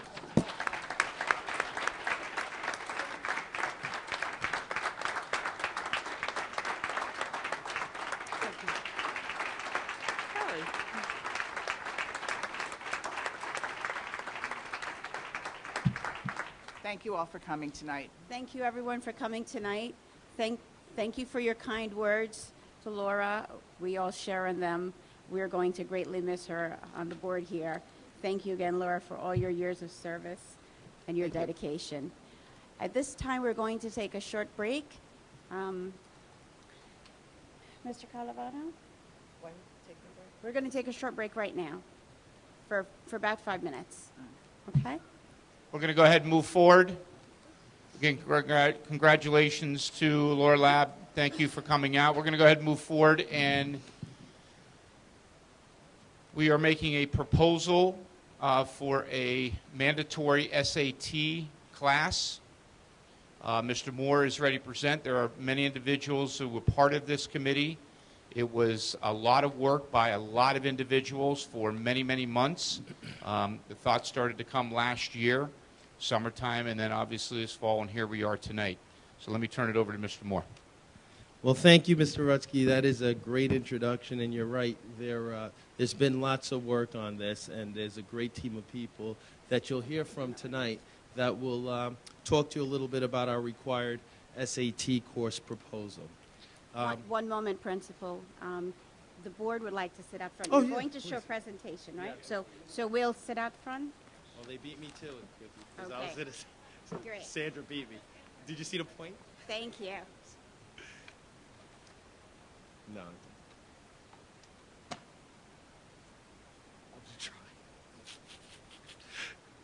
I'm going to get Laura to the, I'll get you to the bar before the night's out.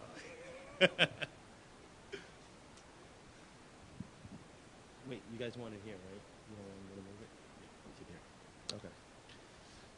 So as I was saying before, this is our required SAT course proposal. Tonight, we will present a required SAT course proposal. This course will allow our students exposure to the SAT exam, test-taking strategies, and simulate test-taking conditions. The purpose of the required course, of course, is to improve student achievement, help students gain familiarity and comfort with the test. Students will develop test-taking strategies and expand students' opportunities to apply and gain acceptance into top colleges and universities. Can someone help me click? Thank you. Thank you very much. I can't do two things at one time. That's why I have a team. So we talked a little bit about people that put in some hard work. Just to give you an idea, tonight you'll hear from them, but let's just introduce them quickly. We'll start with our math supervisor, Mr. Imad Abu Hakme. Our technology and engineer supervisor, Mr. Ryan Del Gershio. One of our assistant principals, Mr. Lou Delapia. Our director of school counseling, Ms. Cheryl Butler, is joining us tonight. Our assistant principal, Dr. Kim Mancarella.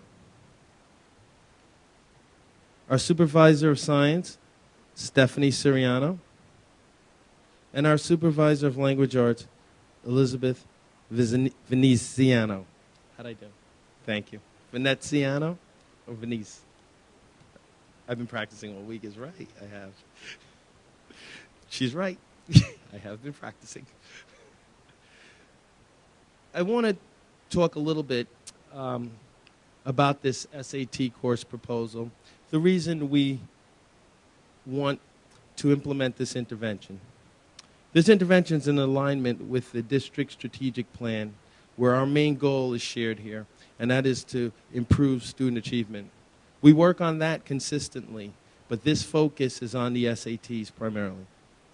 By 2021, we want to achieve gains of 5% in math and 4% in language arts. We want to do this because we've discovered our baseline. We know where we're starting from, and we take this opportunity as a start.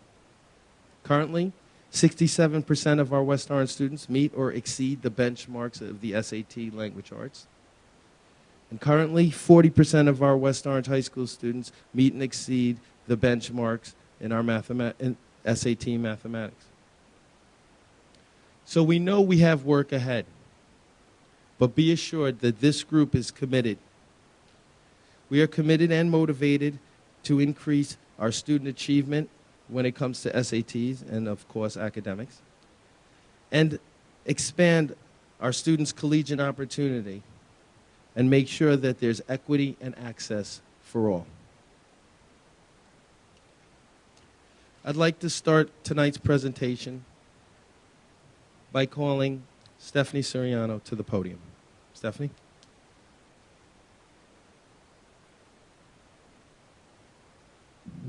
Thank you. Good evening, everyone. I'm going to give you a little background as to the SAT. As we refer to it for the rest of the evening, there's the old SAT and the new SAT, so it has changed formats. And we'll just give you a few highlights, which I think will become more valuable to you as we move forward in the presentation and we make reference to scores. So allow me to just take a moment and compare the old SAT to the new SAT. So the old SAT is the one which is pre-March 2016. This format has been in existence since 2005 and then switched over just about a year and a half ago. So in terms of time, 3 hours and 45 minutes for the old SAT and 3 hours for the new one with an optional essay of 50 minutes. And if you take a look at the components, they're similar, but a bit more nuanced for the new SAT. The old SAT had critical reading, writing, math, and the required essay. And the new one has an evidence-based reading and writing section where there's a reading test and a writing and language section as well. Math is there, and there's your optional essay. So the components are somewhat similar, but again, a bit more nuanced. If you take a look at the important features, you'll see that the old SAT emphasized general reasoning skills. The vocabulary was often in limited contexts. And there was a complex scoring system where you received a point for a correct answer and a fraction of a deduction for an incorrect answer. The new one takes a look at the knowledge, skills, and understanding that research has identified as most important for college and career readiness. The meaning of words is now in context, and also on how word choice shapes meaning, tone, and impact. And in the new SAT, it's a rights-only scoring, which means there are no penalties for guessing. If you take a look at the essay,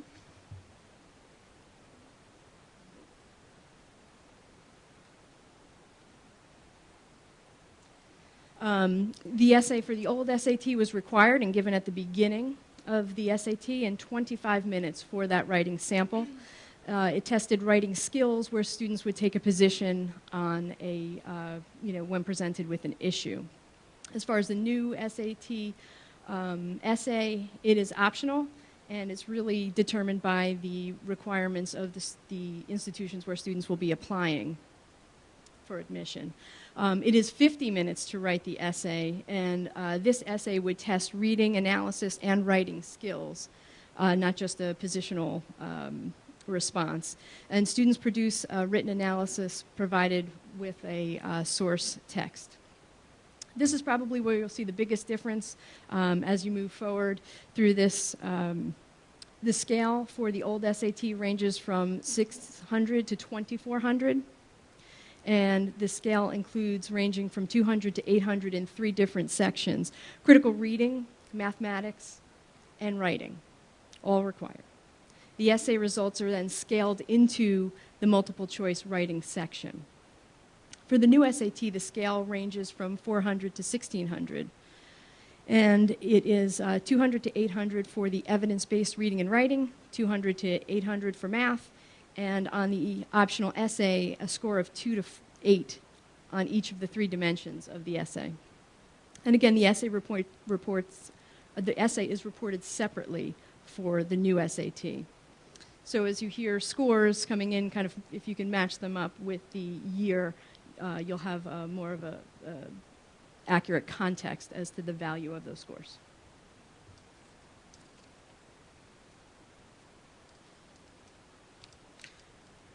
So when we apologize for the voice in advance, when we look at the data going back 5 years, we have to acknowledge the old SAT versus the new SAT because you're comparing apples and oranges.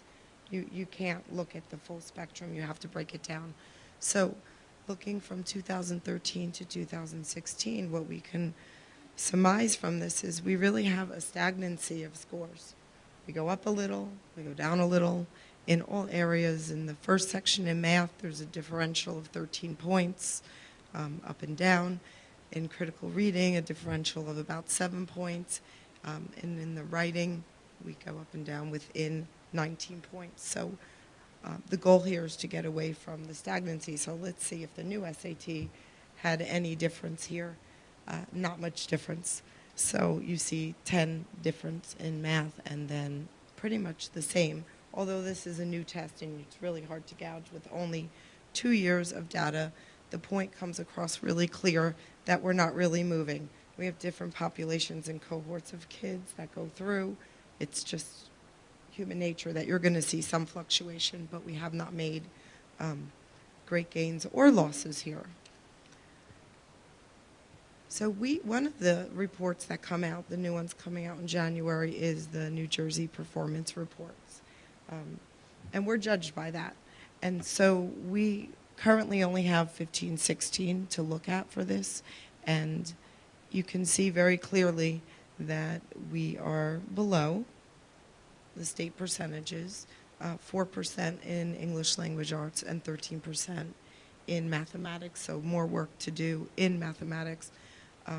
Mr. Moore alluded to the fact that this is going to give more opportunities if we increase in these scores to our students. They'll be accepted into a more wide variety of colleges and universities, and they will have better opportunities in the future. So what do we get from this slide?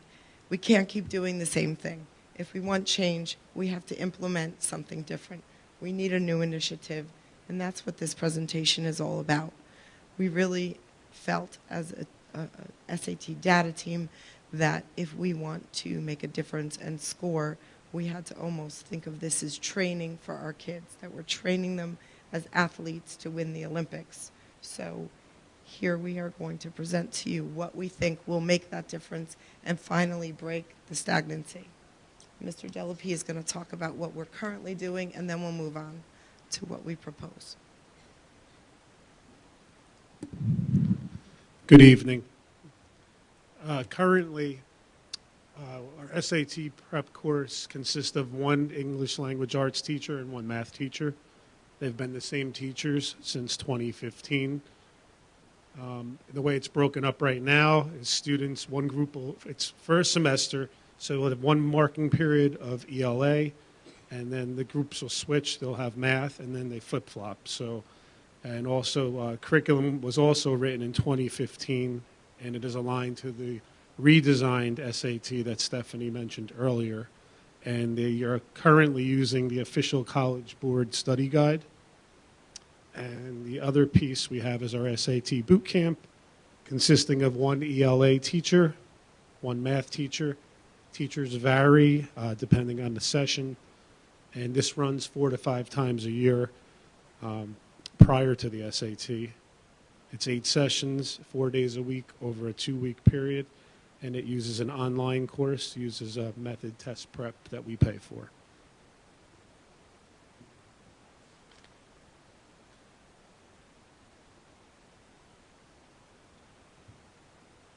I'm going to provide you with some information as it relates to the results from the SAT prep course as well as the boot camp. During the spring of 2017, we had 55 students who took the SAT prep course. Out of the 55 students who had taken the SAT prep course during the spring of 2017, 32% of them did not take the SAT test, the assessment at the end of that course. We also found that 9% of those students did not take the PSAT, and 10% of those students did take the SAT, and there was a 10% of those students, there was a drop in their scores. Out of the 55 students who did take the SAT prep, we found that there was an increase in the students' scores By 25% of the students, there was an increase of 60 to 100 points. 7% had an increase of 10 to 50 points. 10% had an increase of 100 points, and there was a 1.8% that had an increase of 200 points. There was 1.8% where the scores pretty much stayed the same. Our SAT boot camp class course, well, it's not a course, but it's a class that takes place. It's held after school. It's 2 weeks. It's held 2 weeks leading up to an exam date. During the January through May, the SAT boot camp was held 3 times. There were 99 students who participated in that program, and we found that there was a drop of 16%. There was a drop in their SAT score compared to their PSAT. The students who had taken the PSAT, we compared that to their SAT that they took in during that period of time. Most of the students who did take the SAT boot camp, there was an increase in their scores, anywhere from 10 points, and as you can see, there was 5% of our students did have an increase of 300 points. This, as I stated, was our SAT boot camp, which is 2 weeks, is held 2 weeks leading up to the SAT test exam. We took a look at our class of 2018 to kind of take a look at the number of students in that class who have currently either taken the SAT or the ACT exam. Out of the class of 2018, 513 seniors, we found that 252 students have taken the SAT the SAT exam at least once. 14 students have taken the ACT at least one time. 146 students have taken both the SAT and the ACT class assessment. And out of the 513 students, 101 of those students did not take either the ACT or the SAT when the information was brought to the attention of the committee. Out of those 101 students that did not take the SAT, one of the students is a student that is placed out of district. 12 of those students are in our mild cognitive program, and 20 of those students are receiving different special services, which that may put them on a different, they have a different plan other than that will require them to take the SAT to attend colleges. 10 of those students are involved in our ESL program, and they're in levels either 1, 2, or 3 at this time, and the students are skill-wise, they are not prepared to, or feel comfortable to, I should say, to take the SAT at this time or the ACT. 3 of those students are in our WOMA program, and 17 of them at the time that we pulled this data were registered to take the SAT or the ACT.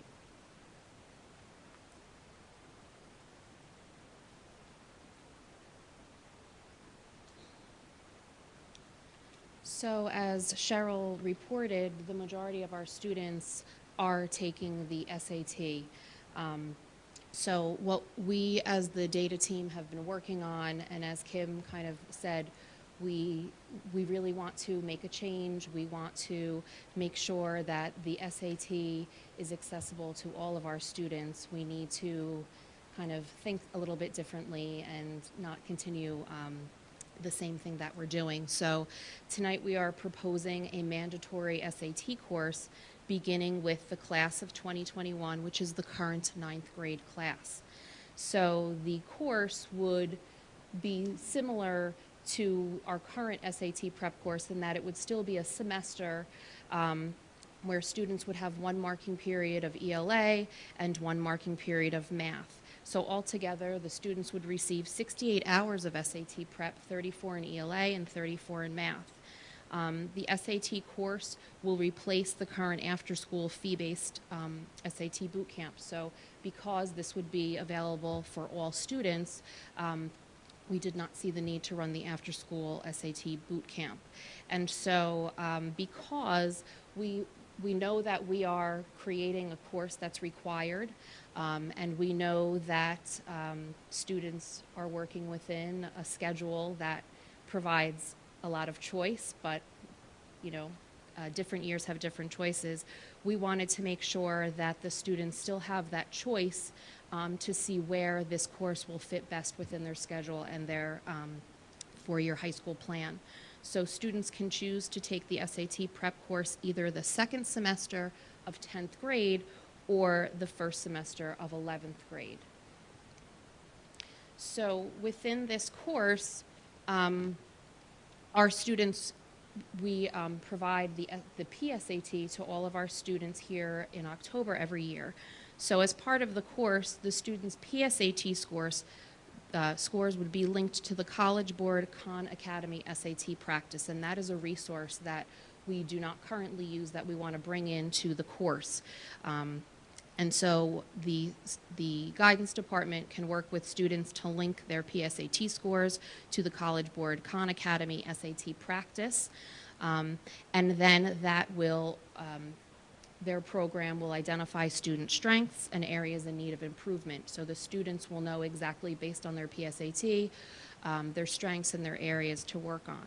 And then through the course, as a resource, we will utilize the SAT Khan Classroom feature through the Khan Academy in conjunction with the current College Board study guide for the SAT book. So we're actually kind of joining the text and the technology.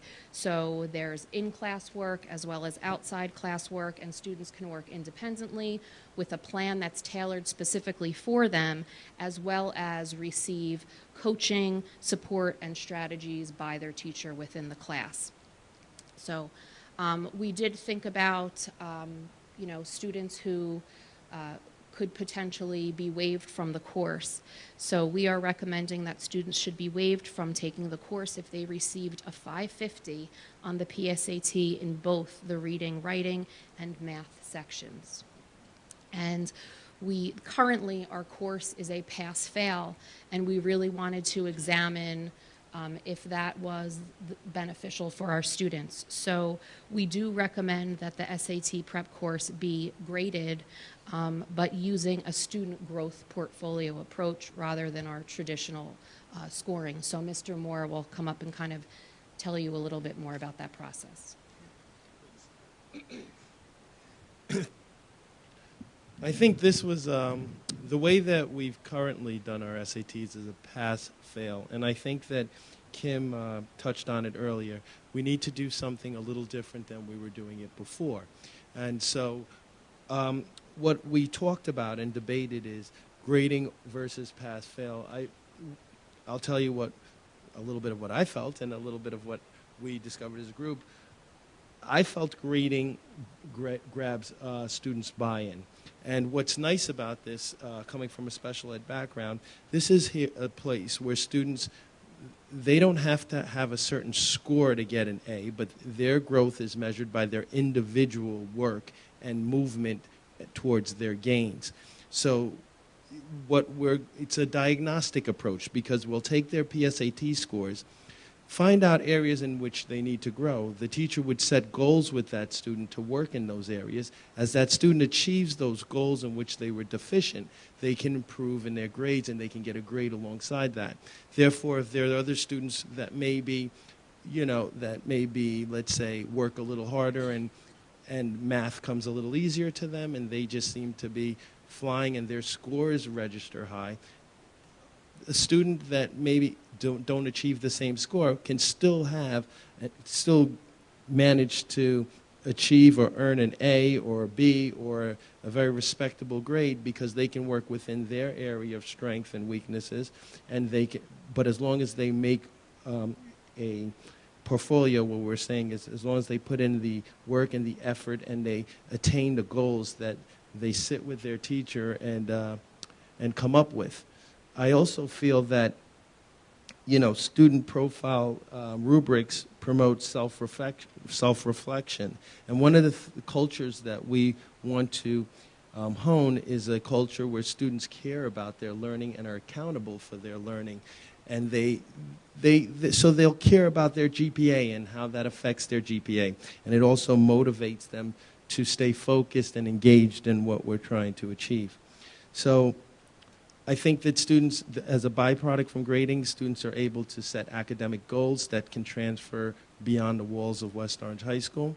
I think that students can work within their strengths and their areas of weaknesses, and I think that all students have a chance here to earn a grade and also gain test-taking strategies that will help them when encountering an SAT, which we know SAT, ACT, standardized testing are the only objective way in which admissions,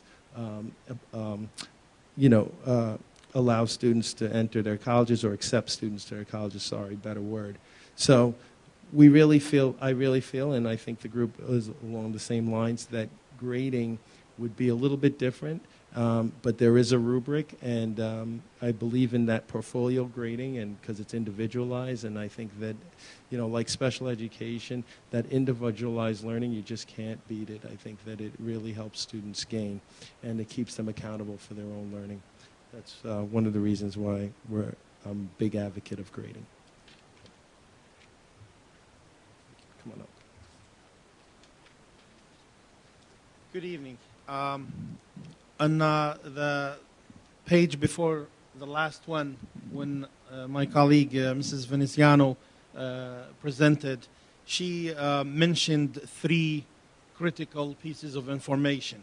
One of them was the 550 score as a waiver for the students in the course, and we might ask why the 550. And the other 2 pieces of information that she presented is using the College Board study guide for the SAT, and the question is why. And the third one is linking the College Board study guide for SAT with the Khan Academy. And those are questions that we spend a lot of time trying to dig in and find answers for ourselves and for everybody in the room. And starting with the course waiver, 550. We did spend a lot of time going into the data and looking at these numbers, and the committee agreed that we need to establish a score above the national average, which is in the neighborhood of 490, 495. And we started saying, is it 500, 550, or 600? Those are the 3 numbers that we looked at. And we first investigated our own data, and we went into the PSAT scores for 2019, class of 2019, which is the current junior class. Oh, I'm sorry, what happened here? Sign in.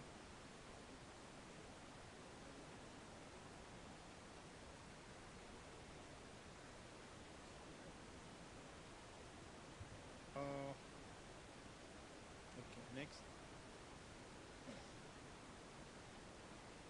Okay, so we went through the class of 2019, the current junior year, and we identified the students that met the 600, and there were 36 students that met the 600 in reading and writing, 21 in math, and 17 in both. So exempting 17, we felt that was a very low number. We looked at the 550, there were 95 met the score in English and reading and writing, 71 in math, and 44 in both. The 500, the number was higher. And the reason why we lean towards the 500, the number of students that are exempt is reasonable. And the other thing is, all the studies and all the analysis of the SAT outcome students that score 550, they get about close to 2/3 of the questions correct in both areas. And we want to have that established, at least, it's a solid evidence that those students can perform in the real SAT and get a score that will prepare them to enter competitive schools. And the next page here is about Khan Academy.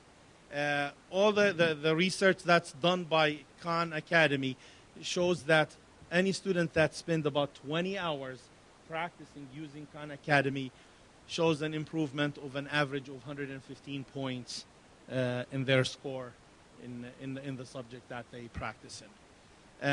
And this is a resource that is being used by almost 15 million students globally, and it is linked, and their material, they work with College Board, and their material is either written or approved by the College Board. And of course, most important than anything, it's free and it's available for everybody in school and at home. And like Mrs. Veneziano said, that the PSAT score can be linked to Khan Academy that will generate an individualized study plan and practice schedule for the students to improve their scores. And of course, there are diagnostic and practice tests available through Khan Academy, targeting certain skills. Depends on the student's needs. And the last thing, why we want to combine both of them and, the College Board, why it's the College Board. The College Board official SAT study guide is written by the test makers. And the other thing is, that their book that was released in 2016 for the new SAT included questions and sample tests that were used as a field exams in the previous SAT. Every SAT, when it's offered, they have one section that is used as a field exam for the students. It's not scored. They don't tell the student which section it is, but they use it to see how the students perform. And now they're coming up with an updated one in 2018 that will include 8 official SAT practice tests that they come from the released items from the administrations during the past few years. So those are tests that, if students that took the test like in 2016, 2017, will see those, might remember some of these questions because they are real SAT exams, and it's written by the like I said, by the test maker.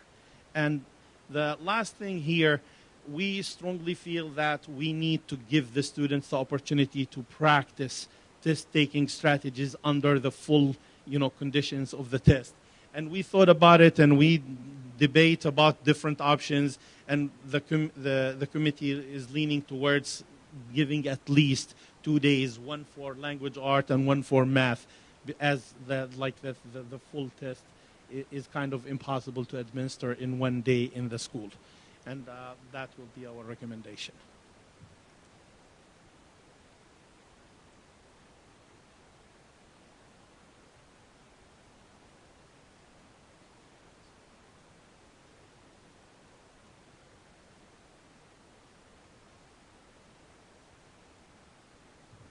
Okay, part of our proposal with introducing the SAT prep course would be to no longer require the freshman seminar course for the class of 2022. That's our current 8th grade students. This would allow for more flexibility in their scheduling, especially in regards to the elective courses. However, the students would not lose any of the skills or learning goals that it's currently taught in the freshman seminar course.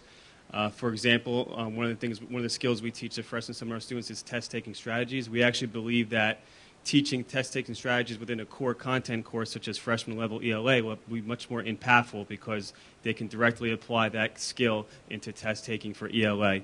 Some of the other skills and learning goals will be implemented into an extra day of freshman orientation, the Air Force Junior ROTC program, the College Institute, and middle school advisories.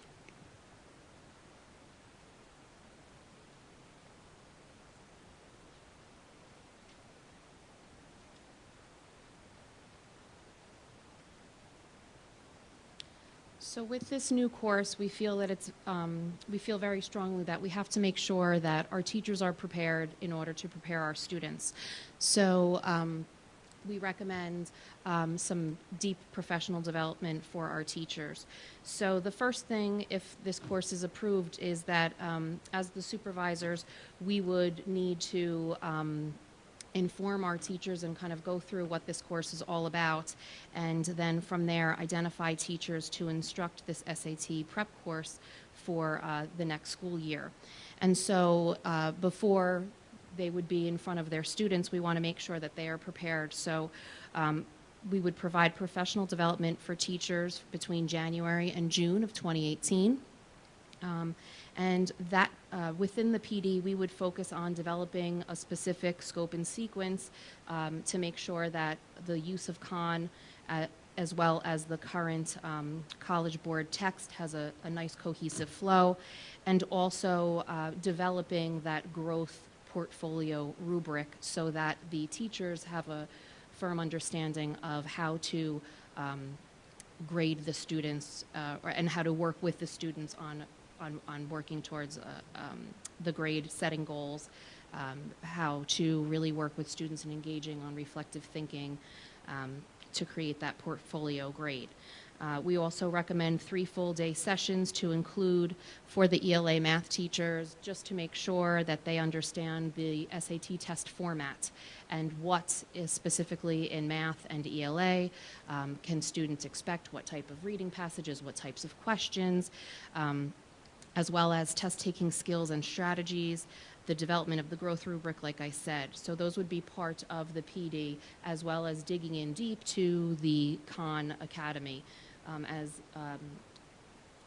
Imad said before, that Khan has partnered with the College Board for this SAT practice suite, and there is a wealth of resources available, and they provide a wealth for students using it on their own, for using it in various capacities within the school day. And so they do provide very specific tailored lessons for teachers to follow in both ELA and math that pair with the text, as well as the online component for students to practice at home.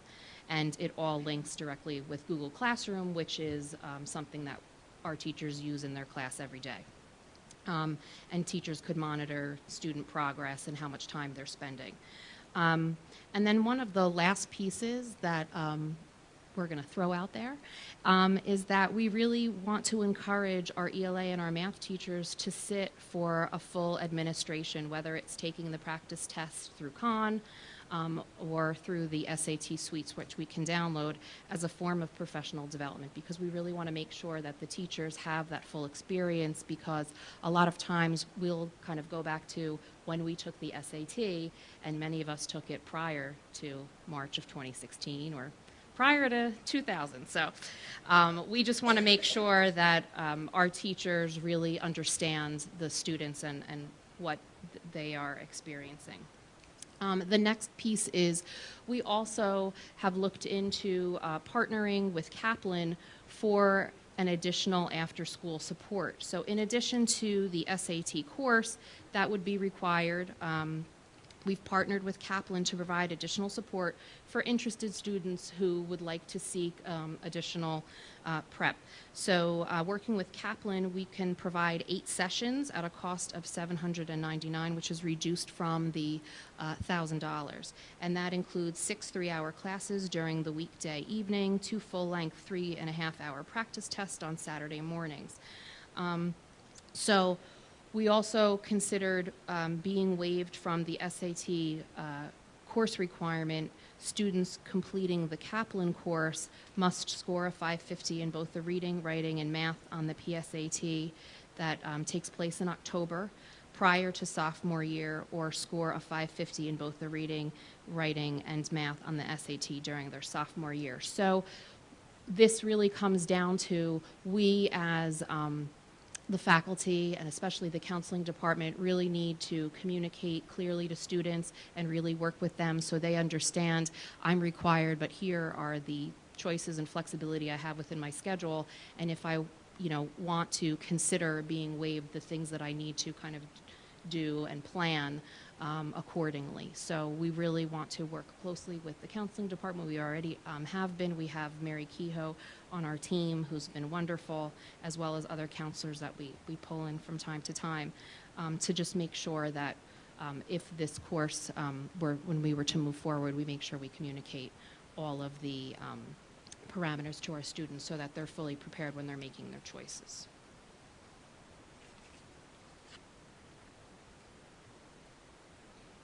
And when we're thinking about the implementing or the SAT course, there are a couple of areas that we need to consider when we're enrolling our students in the course. We had discussed the students either taking it during their sophomore year or their junior year. Students that we may take a look at taking it during their sophomore year are those students that are in our advanced placement courses. Because of the course requirements, because of scheduling conflicts, the students who are in these courses who may be required to take the SAT course, they may consider taking it during their sophomore year. Our students who are in our Air Force ROTC group, that's another group of students that, depending on their course and course requirements, they may consider taking the course also in their sophomore year. Students in our IH program, IMS program, ICE program, and TCI program. Those are other small learning communities where we have to take in consideration scheduling and how the SAT course would be a part of their schedule. Part of that will be the discussions that the school counselors do have with the students as it relates to the requirements and the courses that they have to take. Without even, we have our career technical education program also, where there are a sequence of courses that the students are required to take. We do not want to take away from any of the programs that are here with the implementation of the SAT course, so those are areas that we would definitely have to take a look at. Our ELL students, we had discussed the possibility of them being exempt from taking the SAT course, depending on the level in which they are placed in currently in their ELL program. Some of our ELL students currently our senior class, we have 10 students in our ELL program, and half of those students are in the levels 1, 2, and just beginning the 3. So will they have the skills that are necessary to meet the successes with the SAT course? And then some of our students we have to take in consideration as well, as if it's written into their IEP that they're exempt, we have to take a look at those recommendations as well.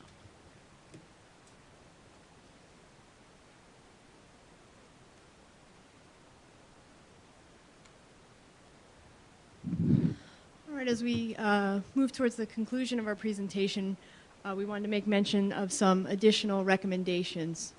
One would be the possibility of offering the PSAT in 8th grade. So freshman ELA and math teachers will receive data from PSAT 8 and integrate that into targeted areas for needs of improvement. We would also consider implementing SAT prep drop-in rooms during the lunch block, so kids could take advantage of that as well. And also to expand our cross-content support for the SAT prep. So I wanted to say on behalf, thank you, and turn it over to Hayden to wrap up. Well, okay. Stephanie started with thank you, but yeah, that's the conclusion of our presentation, and thus far some of the work that we've gotten done. Start? Questions or anything? Oh, you go back. Okay. So again, a lot of work, many months of putting this together from the inception of talking about is it possible to where we are right now. So we'd like to field any questions the board has, and then we'll open it up to the public if they have any questions as well. Thank you, Mr. Rutsky. I guess I will start with Mrs. Lab, if you have any comments? Just thank you very much for your comprehensive and extensive due diligence in presenting tonight. Clearly, it will fill a void that exists right now, and I look forward to this program moving forward. Thank you. Thank you, Mrs. Slab. Mr. Robertson. Just want to thank you. I'm ecstatic about this. I mean, this is going to help our kids to be able to compete at a higher level because they have the stuff that it takes. You're giving them a great education already, but we know that test prep boosts scores. That's simple. So now they can compete against the kids who are taking Kaplan in Milburn or wherever. So that's awesome. Great team effort. I really applaud it. Really applaud it. A couple quick questions. I saw the reference to taking the PSAT in 8th grade. My question is, though, since the PSAT, and this is speaking as somebody who I have like personal feelings about this because I bombed the PSAT, and I had no prep before I took it. Then I took SAT prep, knocked it out of the park, and what happened was that I was denied then the opportunity to really be my SAT scores. Had I done well in the PSAT, I would have been a National Merit Scholar finalist. That would have been money and all that good stuff. So my question is, why not? Where is the actual PSAT prep? Since the PSAT not only pre-qualifies for National Merit Scholarships, but as you see by having PSAT potentially in 8th grade, it's a prep for the SAT. It's a natural step. So where's the vertical articulation? It's almost a prep for the PSAT that we pay for in the 10th grade too, right? Because we pay for don't our board pay for the PSAT in the 10th? So if you have it in the 8th, and like I said before, this could be diagnostic. Right. We can figure out what went on in the 8th, and of course, this group has toyed with, hey, maybe we should do something in the 9th to make sure we can continue. But for now, we presented the 8th. That's what we have on the floor. But what we were hoping is, from that information and it being diagnostic, we literally want to take the information we have, not only work with the school counselors to direct the kids where to go, but to give it back to our people in ELA and our people in math, and to, of course, figure out, as Liz was describing, ways in which we should ask questions after they PD for this, of course. We're going to PD and all. Sure. Ways to ask questions. We're going to look at the PSAT 8, look at where we fell short globally, so that we have big areas in which we can work on in the curriculum, maybe not specific to each student, but big areas in which we might have some deficiencies, and then hopefully remedy those deficiencies in ELA and in math. Now, again, like I said, we toyed with both PSAT 8 and PSAT 9, where you can probably argue that if you took it in 8th, you figure out where the deficiencies are. In 9th, you can see if those have improved or not. And then 10th, which we pay for, we would see again. And then it would prepare us the actual practice. And it'll be 3 shots at the merit, I guess, at that point. Yeah. And then it would prepare us for the SAT itself. But what we have up front right now is, if we do it in the PSAT 8, that PSAT score is not going to be lost, but will be used to be diagnostic into what we would do for the next year as those students come up. Yeah, But here's Mr. the Robertson, thing. if I could I'm just, sorry. this is one of those areas that we need to live it for a year. We could very much come back and say that it might be better in 9th grade. The overkill of 8 and 9 is a little too much, but we're just not quite sure. We're thinking 8th grade might be where we begin, but we could come back and say we're going to change this based on looking at it. Actually, my concern isn't whether or not they take it to give you some data in 8th or take it to give you some data in 9th. My concern is they take it, you get the data, then there's a gap of no prep until the SAT prep. So they can't take full advantage of, so I get the data. If I'm not doing the steps necessary to learn how to take the test well as learn the content on the test, I may be more used to it the next time I take it from having taken it before, but I shouldn't expect my score to go up much because I'm not doing the work. So if there's this gap in terms of prep there, you'll have some data, but the kid's not going to see the results. That's why you're doing such intense prep for the SAT. You're not just saying, go ahead and take it and practice earlier and you'll learn from that and take it again later. No, you're saying You have to go through the work. You got to take the practice test. You got to learn the strategies in class. It's the same thing for the PSAT. If you're not going through that same rigor, you'll have data, but you're not going to see results. Yeah. That's all I'm saying. Yeah, no, I understand what you're saying. So, but what I'm saying, where you see the gap is in the ninth, and as like what Mr. Rutsky's saying is, right now, I guess what we were looking at is, is it too much right now? We're not sure. Well, why don't you just do prep in 8th? I mean, there are yeshiva schools, Catholic schools, private schools, and some top public schools that are doing PSAT prep in 8th grade. That's what I was asking about the vertical articulation. Taking the great program, great concept that you have built out, the great structure that you've built out, and take that same level of discipline and start it earlier. Now, granted, it's not going to be in your court. No, It'll be in somebody else's court. But for once again, the same articulation that we have, vertical articulation we have for all of the subjects, why don't we have that in terms of the level of test taking prep? That's all I'm saying. No, it's considered, and definitely Mr. we Moore. would look at that. All right. So part of this is that if we decide, and again, this is, you see the last slide, this is additional resources, meaning that it's not locked into what we're recommending, that it's a possibility.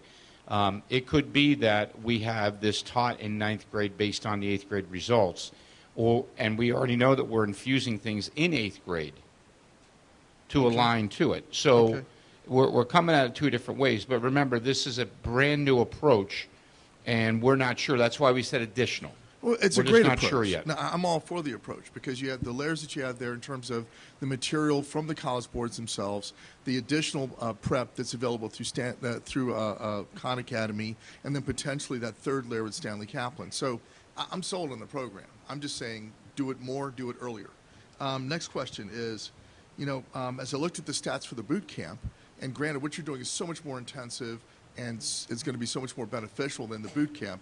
What I did notice about the boot camp is that by doing some prep during the 2 weeks that directly precede the exam, you still see a boost. Yeah. So will there be an opportunity for kids, after they've taken the course, during the 2 weeks right before the exam, to do some refresh, to take some more practice stuff, to potentially prep, to have that boost right before the exam?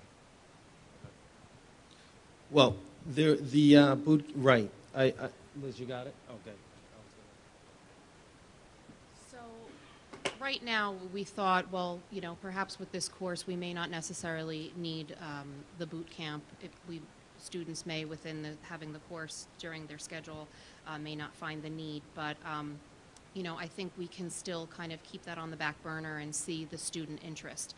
Again, we can work closely with the counseling office to see if the students want that extra boost, maybe and we can definitely consider that. So I think that, we, in the grand scheme of things with the course, with the Kaplan, we thought that may not be needed, but I think if there is still that student interest that we can still obtain through the counseling, it's something that I think we can easily either keep on or push in and out on a student need basis. That's wonderful. One of the beauties, though, of your program, too, is that it's mandatory. And as with all the other learning we're giving our kids, it's not optional to learn. So the only point that I'd make there is don't just ask the student, ask the parent. Because it may be that parent saying, you know what, hey, I don't care if you want to do this, this, or this. This is what you need to do. Question 3. Is there going to be... I think I saw in there that because you're going through using the College Board program, there's going to be 8 practice tests. They're complete practice tests? Okay, that's great, because if you get to take the whole test 8 times, I mean, that's a lot. Part of it is the exposure and the time, the conditions. We want to condition them to be ready for the sitting for it, as you saw the time with the 3 hours. Okay. Another quick question. Given that one of the strategies, I know that the guidance has shared that with our kids, one of the strategies is for a kid to take both the SAT and the ACT and then see which one they do better at, even though the SAT has made changes to come closer to the ACT, but see which one they do better at, and then they can customize their own resume, so to speak, when applying to college. Do we at some point plan integration of ACT prep with the SAT prep? Get everything smoothed out with this program, definitely. Awesome. And quick question here is, where is it?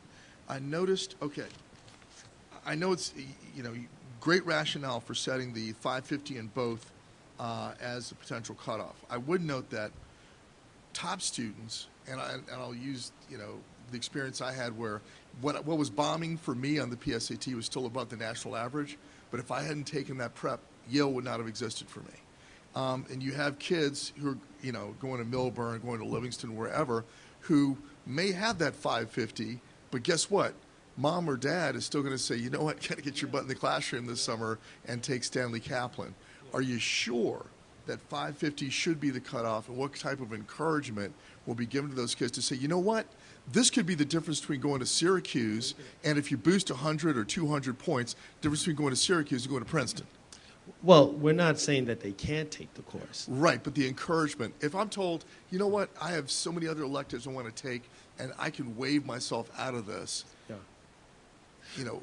Yeah, well, we're not saying that you can't, and our encouragement is that we want all students because we know you can gain something from it. Right.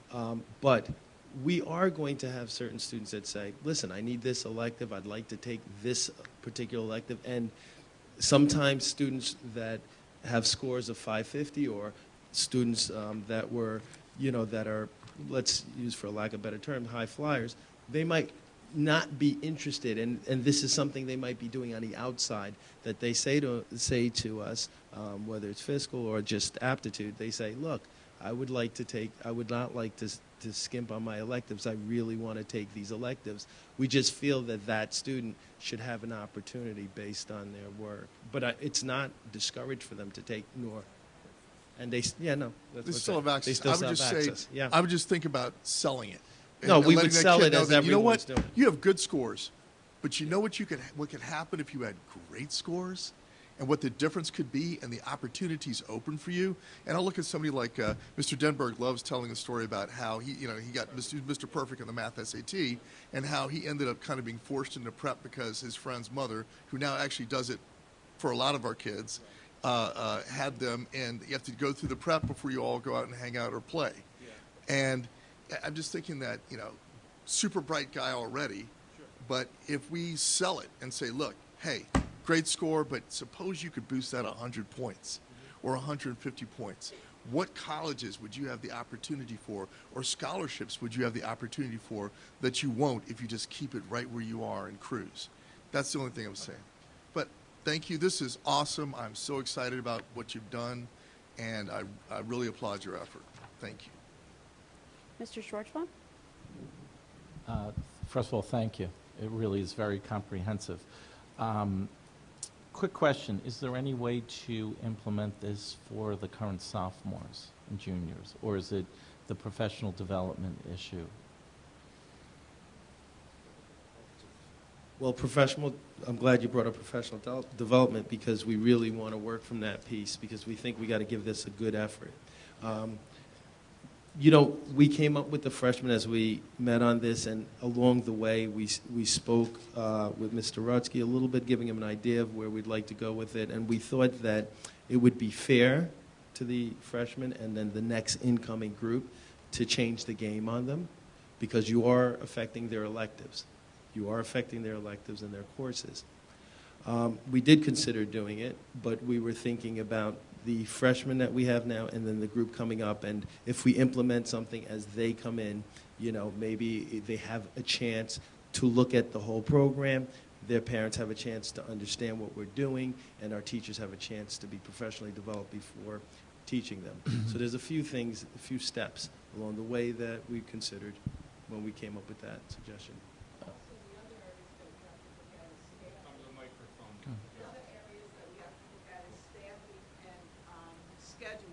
If the decision is made to, say, offer the SAT course and do away with freshman seminar, then there has to be a transition from that one grade level to the next. Currently, the 10th and 11th grade students you had stated, would they have an opportunity to take it, correct? Right, I'm just saying, Right. I'm saying, you know, If they're it's such an important aspect Right. of a student's life. as far as getting test prep really I would say does that if the has course, a correlation, if the a very high correlation if the with course better is scores. implemented this year, I would say that it would not be, they wouldn't be excluded from it. Right now, we do have criteria where the freshman class, the incoming freshmen, would be required to take it, and then if the 10th and 11th grade elected to take it, there was that possibility for them, that opportunity would certainly be afforded to them. Okay. I'm just asking the question from the perspective, the data shows that if you, 80%, I think it was 80% of the people who took some sort of prep scored higher, whether it be 50 to 300 points. Why not try to implement it sooner rather than later and try to figure out the scheduling? But Well, Irv, the only thing is the implementation, right? One's mandatory. We do have something now that they can take, but this one being mandatory, we're talking a mass of people and so forth, so that's a little different than what we have now presently, but okay. definitely. Good luck. Good luck. No. You know. Okay, first of all, I just want to say thank you to all of you for your hard work on this. I can see from the presentation that a lot went into it. I have a couple questions, and I don't want to repeat the questions of my colleagues. But when I was looking at the slides and listening to you, students should be waived. The should be changed to can be waived. I don't think it should be should. It really should be can, because then it seems like it's compulsory that they're going to be waived if they score 550. And to Mr. Robertson's point, if somebody scores higher, maybe they want to go higher. Why limit them to just 550? Yeah, absolutely. A couple other things. Will we still have the 8th grade step-up program, and how can that be integrated into what you're doing now? Yeah. Well, the 8th grade step-up program's a little different, but we do have that, yes. Can that be integrated into what you're doing now for the 8th grade? For the SAT? For the SATs, PSATs, can there be something integrated into that step-up program? Something to think about? We're looking at some other programs that could start in July of this year, so that Okay. question can't be answered right now. It Okay. can be answered with probably 2 months. Okay. And another thing, I'm concerned about the freshman seminar totally going away, because that's such a crucial transition piece for the 8th graders coming into 9th grade. So do you have Well, Ryan, if you do want you to come have up. something else in place for the 8th graders transition Mhm. into the 9th grade? Yeah, we're not taking anything away. What we're going to do is put it into different places. Okay. Some of the components. We're going to expand our orientation, orientation to the freshmen, which is very popular for us. We usually get 500 kids. We get most of the 8th graders here, and we do that orientation. We're going to expand that a little bit and take some of the components from freshman seminar and bring them in.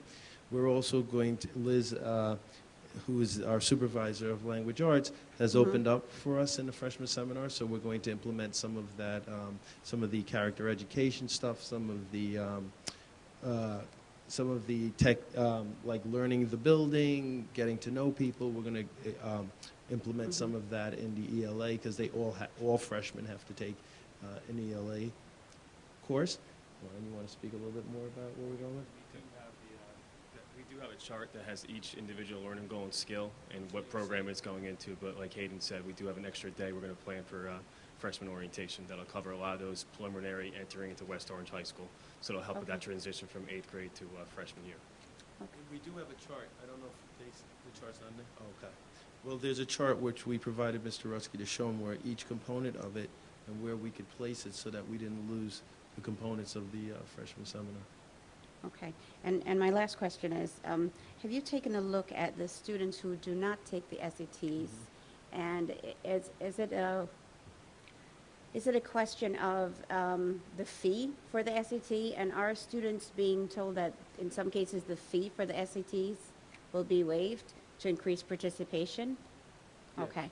Just want to make sure that students are being told That's that. definitely, yes. Okay, okay. All right, that's it. Thank you so much for your hard work, and yes, and this is really a great program. Thank you. And now I'll just open it up to the public if anyone has any comments or questions on the SAT course proposal that was just presented, please come to the microphone. Yeah, that'd be great, Lauren. Thank you. While Lauren's getting that set up, we are going to ask that the board consider approving this tonight. It's very important for scheduling purposes. When we come back from the holiday break, scheduling at the high school begins, and this is a master scheduling nightmare for us to make this adjustment this year. Yes, with block scheduling. I So- don't know how you're going to do that. Yeah, Do you have a there- magic wand with the block scheduling?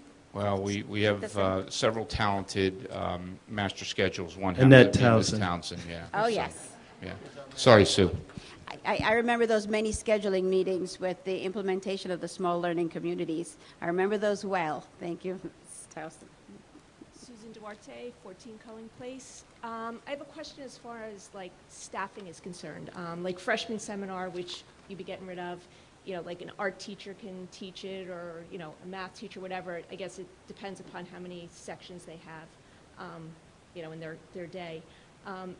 Will this require hiring more language arts and math teachers? And as a result of that, will other electives then be nixed, you know, so that, like from a budget perspective, you know, kids won't have the opportunities to take other electives that might fit into their lives?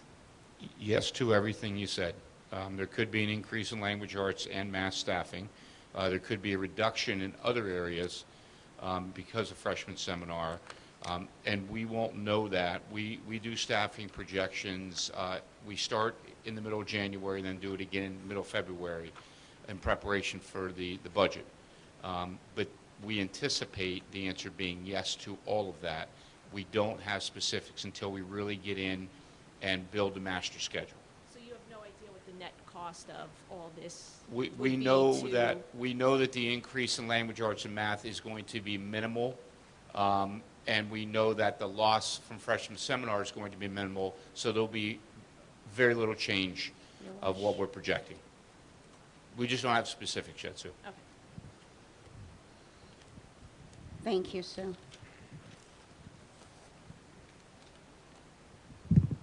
Hi, good evening. Robin Iserlis, 22 Yale Terrace.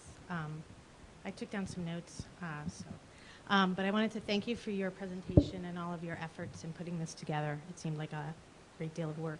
I have some mixed reactions. On the one hand, I admire the impulse to make this test prep available to all students so that it's not something that people are restricted to because of cost. But I am concerned with the introduction of even more test prep to the high school curriculum. I'll leave that there. But a few questions. What happens to students who do not intend to take the PSAT? What happens to the students who are opting out of taking the SAT and the ACT as more and more colleges are no longer requiring them? And if I understand this, these would be elective courses, so one semester elective courses, not touching the full year ELA and math classes. Okay, that's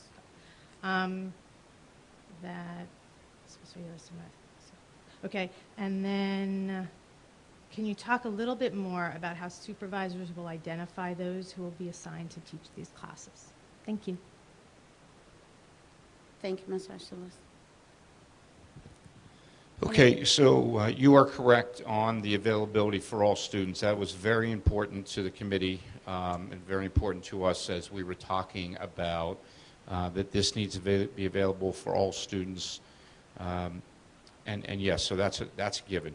Students who decide not to take the ACT or SAT, that's up to them, but we're certainly going to encourage them, and more importantly, their parents, to have their kids take the ACT and the SAT. So the semester, which it would be 2 marking periods for the course.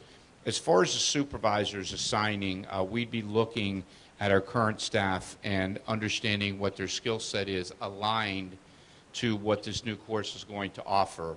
The supervisors have already been working and talking to the teachers about it and really looking at what do they need to have as far as the ability to implement this year one and make it work well, as well as the availability and interest of going and sitting for the tests. That's a really important part.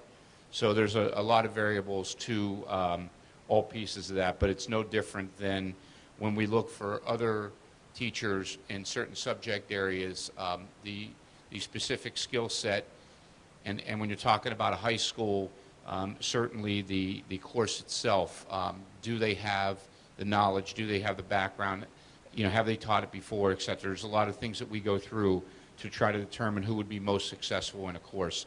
This course would be no different. Thank you, Mr. Rutsky. Did anyone else have any comments? I was going to ask that. Okay, thank you. Thank you, everyone, for coming in, and thank you for all your hard work. Oh, yeah.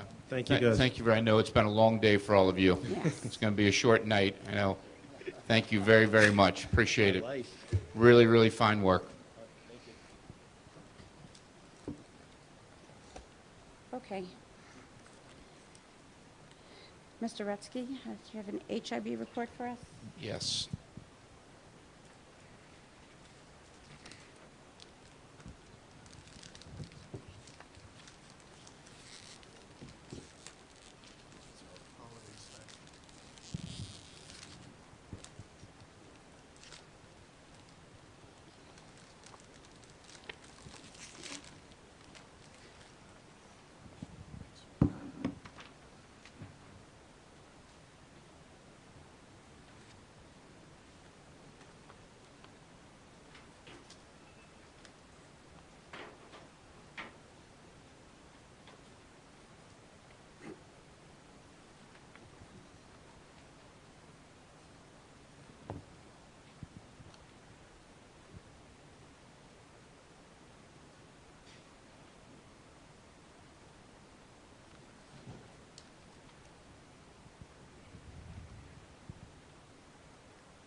Any questions from the board?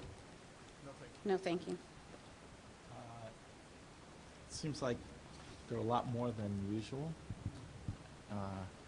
Any indications why? No. Just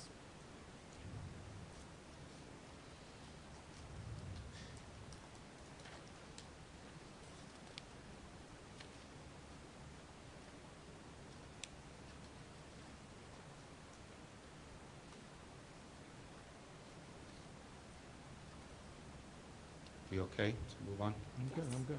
We're Okay. fine. Thank you. Just very quickly, just a couple of extracurricular things. We have we've sent out for parent and community invite to be part to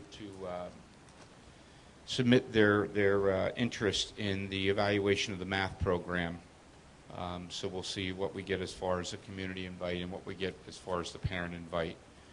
A couple other reminders. This Friday is a half a day, just for everybody to reference their half-day schedule. We're obviously opening back up on January 2nd. Looking ahead, we recognize Dr. Martin Luther King's Day on Monday, January 15th. And then we have a delayed opening on Wednesday, January 24th. That's for district-wide staff development. So those are all listed on the calendar. I'll quickly go through our athletic update. Girls basketball right now 0-1, just getting started. Boys 1-0, hockey 3-3, bowling 1-3, boys swimming 2-3, girls soccer girls swimming 5-0. Wrestling took second place in the Dover Holiday tournament. 4 champs won second place. Winter track and field did very well at the Colgate women's meet. 1 third place finisher. Boys competed at the AT&T meet. Again, 1 third place finisher as well. Both meets were national level competition. One of the things that Coach Blake and I spoke about last year when we were talking about who we're competing against is to make sure we're going against the best so we can prepare our kids so when it comes time they're really well prepared for the next step. And then the cheerleaders, first place finished in the Eastern Regionals, qualified for the Nationals in Orlando, Florida in February. And then we have some information that will be posted about the Gifted and Talented program. I think all of you know that we hosted 2 K through 5 meetings, one at St. Cloud and one at Redwood, both well attended. And we're just kind of taking some of that feedback, but just want everybody to know that there will be some very specific information posted on the website as we continue to roll closer to the middle to end of January. That's all I have. Thank you, Mr. Ruxpin. Now it's time for questions from the public on any agenda items. Does anyone have any questions on the agenda? Okay, seeing none. Okay, may I have a motion, please, for personnel 1 through 3? I'll move that. Thank you. May I have a second? I'll second. Any discussion by the board? Thank you. Seeing none. Roll call, Mr. Calavano. Mrs. Lab? Yes. Mr. Robertson? Yes. Vice President Schwartzbaum? Yes. And President Mordecai? Yes. May I have a motion, please, for curriculum and instruction? I'll move that. Mrs. Mordecai, would you want to add the SAT proposal in this section now? Yes. Yes. I'll move 1 through 7. Okay, that will make it number 7, yes. I'll second. Thank you. Any discussion? Who moved it? Laura Thank did. you. Laura. Quick question. On item number 6, teachers, I noticed that all the teachers, student teachers, are from Montclair State. Any reason why we're only getting teachers from Montclair State, whereas in the past we've had multiple colleges? Yeah, we still have multiple. I think there's a couple from FDU. Yeah, and William Patterson, we've had a couple. So the issue is that it's really the college who reaches out. So if William Patterson, Montclair, Kane, whoever, if they have more, they reach out to us. Sometimes they spread the wealth around different districts as well, not just ours. But we make sure we get them from all. Right, because I just happen to have noticed that all 6 are from Montclair. Okay. I would like to thank our Assistant Superintendent for pursuing the partnership with Fairleigh Dickinson, as we are appointing student teachers for the spring semester from that university. Thank you very much. Yes. Thank you, Mrs. Mendez. Yeah, we also have a couple from Caldwell as well. Okay. Roll call, Mr. Calavano? Mrs. Lab? Yes. Mr. Robertson? Yes. Vice President Schwartzbaum? Yes. President Mordecai? Yes. May I have a motion, please, for finance, including the business office and the addendum? I'll move it. May I have a second? I'll second. Thank you. Any discussion by the board? Yes, I actually wanted to thank PNC Bank for their donation. I had volunteered on the high school PTA to help with some fundraising, and I just happened to be, when I was at the New Jersey school boards, I struck up a conversation with the PNC Bank folks, not realizing that Mary Lou Unangst, the VP of Government Banking, is also the person who handles our account. So I just asked, hey, I told her, about what we're doing in terms of business and everything, and I said, can you help? And she says, yeah, we can help. And she said, it's the end of the year, it's not going to be much, but we'll help with what we can, and we'll talk about more for next year. And so PNC, and then Mr. Moore and Nancy Mullen, the head of our business department and supervisor for career education, told me where they needed the help and helped me put something together. And so they've donated $1,500 to us to pay for a very special computer that's needed for the Cisco certification CTE program, as well as for a pretty expensive filament for one of our 3D printers. So I'd like to thank Mr. Moore and Nancy Mullen for helping me internally, and to PNC Bank and Mary Lou and her team for helping steward this through. Thank you, Mr. Robertson. Roll call, Mr. Calavano? Mrs. Lab? Yes. Mr. Robertson? Yes. Vice President Schwartzbaum? Yes. Oh, I have to abstain from bill number 78-36949, my expense check. But everything else, yes. President Mordecai. Yes. May I have a motion, please, for reports? I'll move that. Thank you. May I have a second? Second. Any discussion by the board?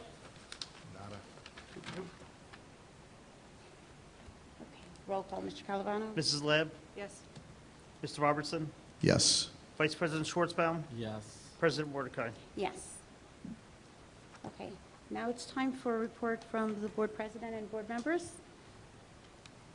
Congratulations again, Mrs. Lab, on your retirement for the board. Thank you very much, and thank you for your service this year as president of the board. Thank you, I appreciate that. And I just wanted to add, I appreciate all that, as Mr. Robertson said earlier, your advice and your tutoring of all of us over the years. As the Absolutely. experienced board member on the board, we've learned quite a lot from you over the years, and truly do appreciate you and wish you well. Now you get to be the old lady on the board. Oh, my God. Maybe not for Or long. let's just call it senior. Senior, Board member. senior. Ooh, I don't know. I don't know. No, I That's- think the gentlemen have you up in the age category. Oh, they so- definitely yeah, do. Not They me. definitely do. Well. See, I'll settle for senior board member instead We'll of. make that senior. Yes, Okay. thank you. Mr. Schwartzbaum, Mr. Robertson, any reports? Okay, great. Good. I just want to wish everybody a Merry Christmas, Happy Holiday. Chag Sameach. Yes, Merry Christmas to Merry everyone. Christmas. Happy Hanukkah, Happy Kwanzaa. And now it's time for petitions and hearing from the citizens. If anyone has a comment, please come to the microphones. State your name and address for the record, if there's anything. Okay? Mrs. Pennell.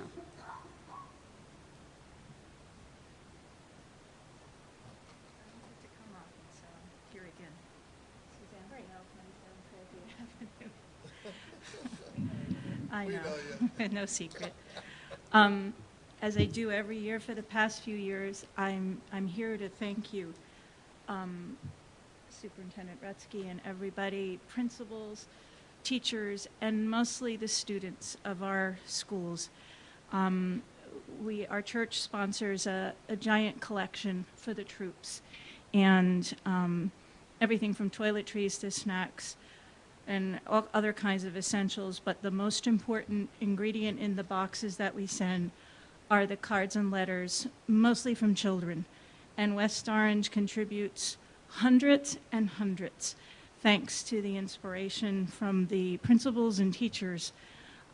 We had cards this year from the preschool, which were tear-jerking, adorable little Mickey ears with camo on them, seriously, and all the way up to the junior ROTC with their amazing letters, and everybody in between.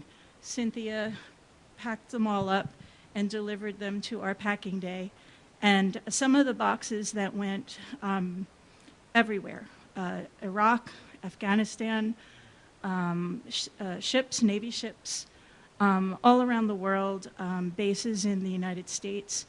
One box was just cards from West Orange students, and they quickly, the reason they only got cards is because they were shipping out to Iraq very quickly, so all they could take were the cards, and we got a note right away from their officer talking about how moved they all were.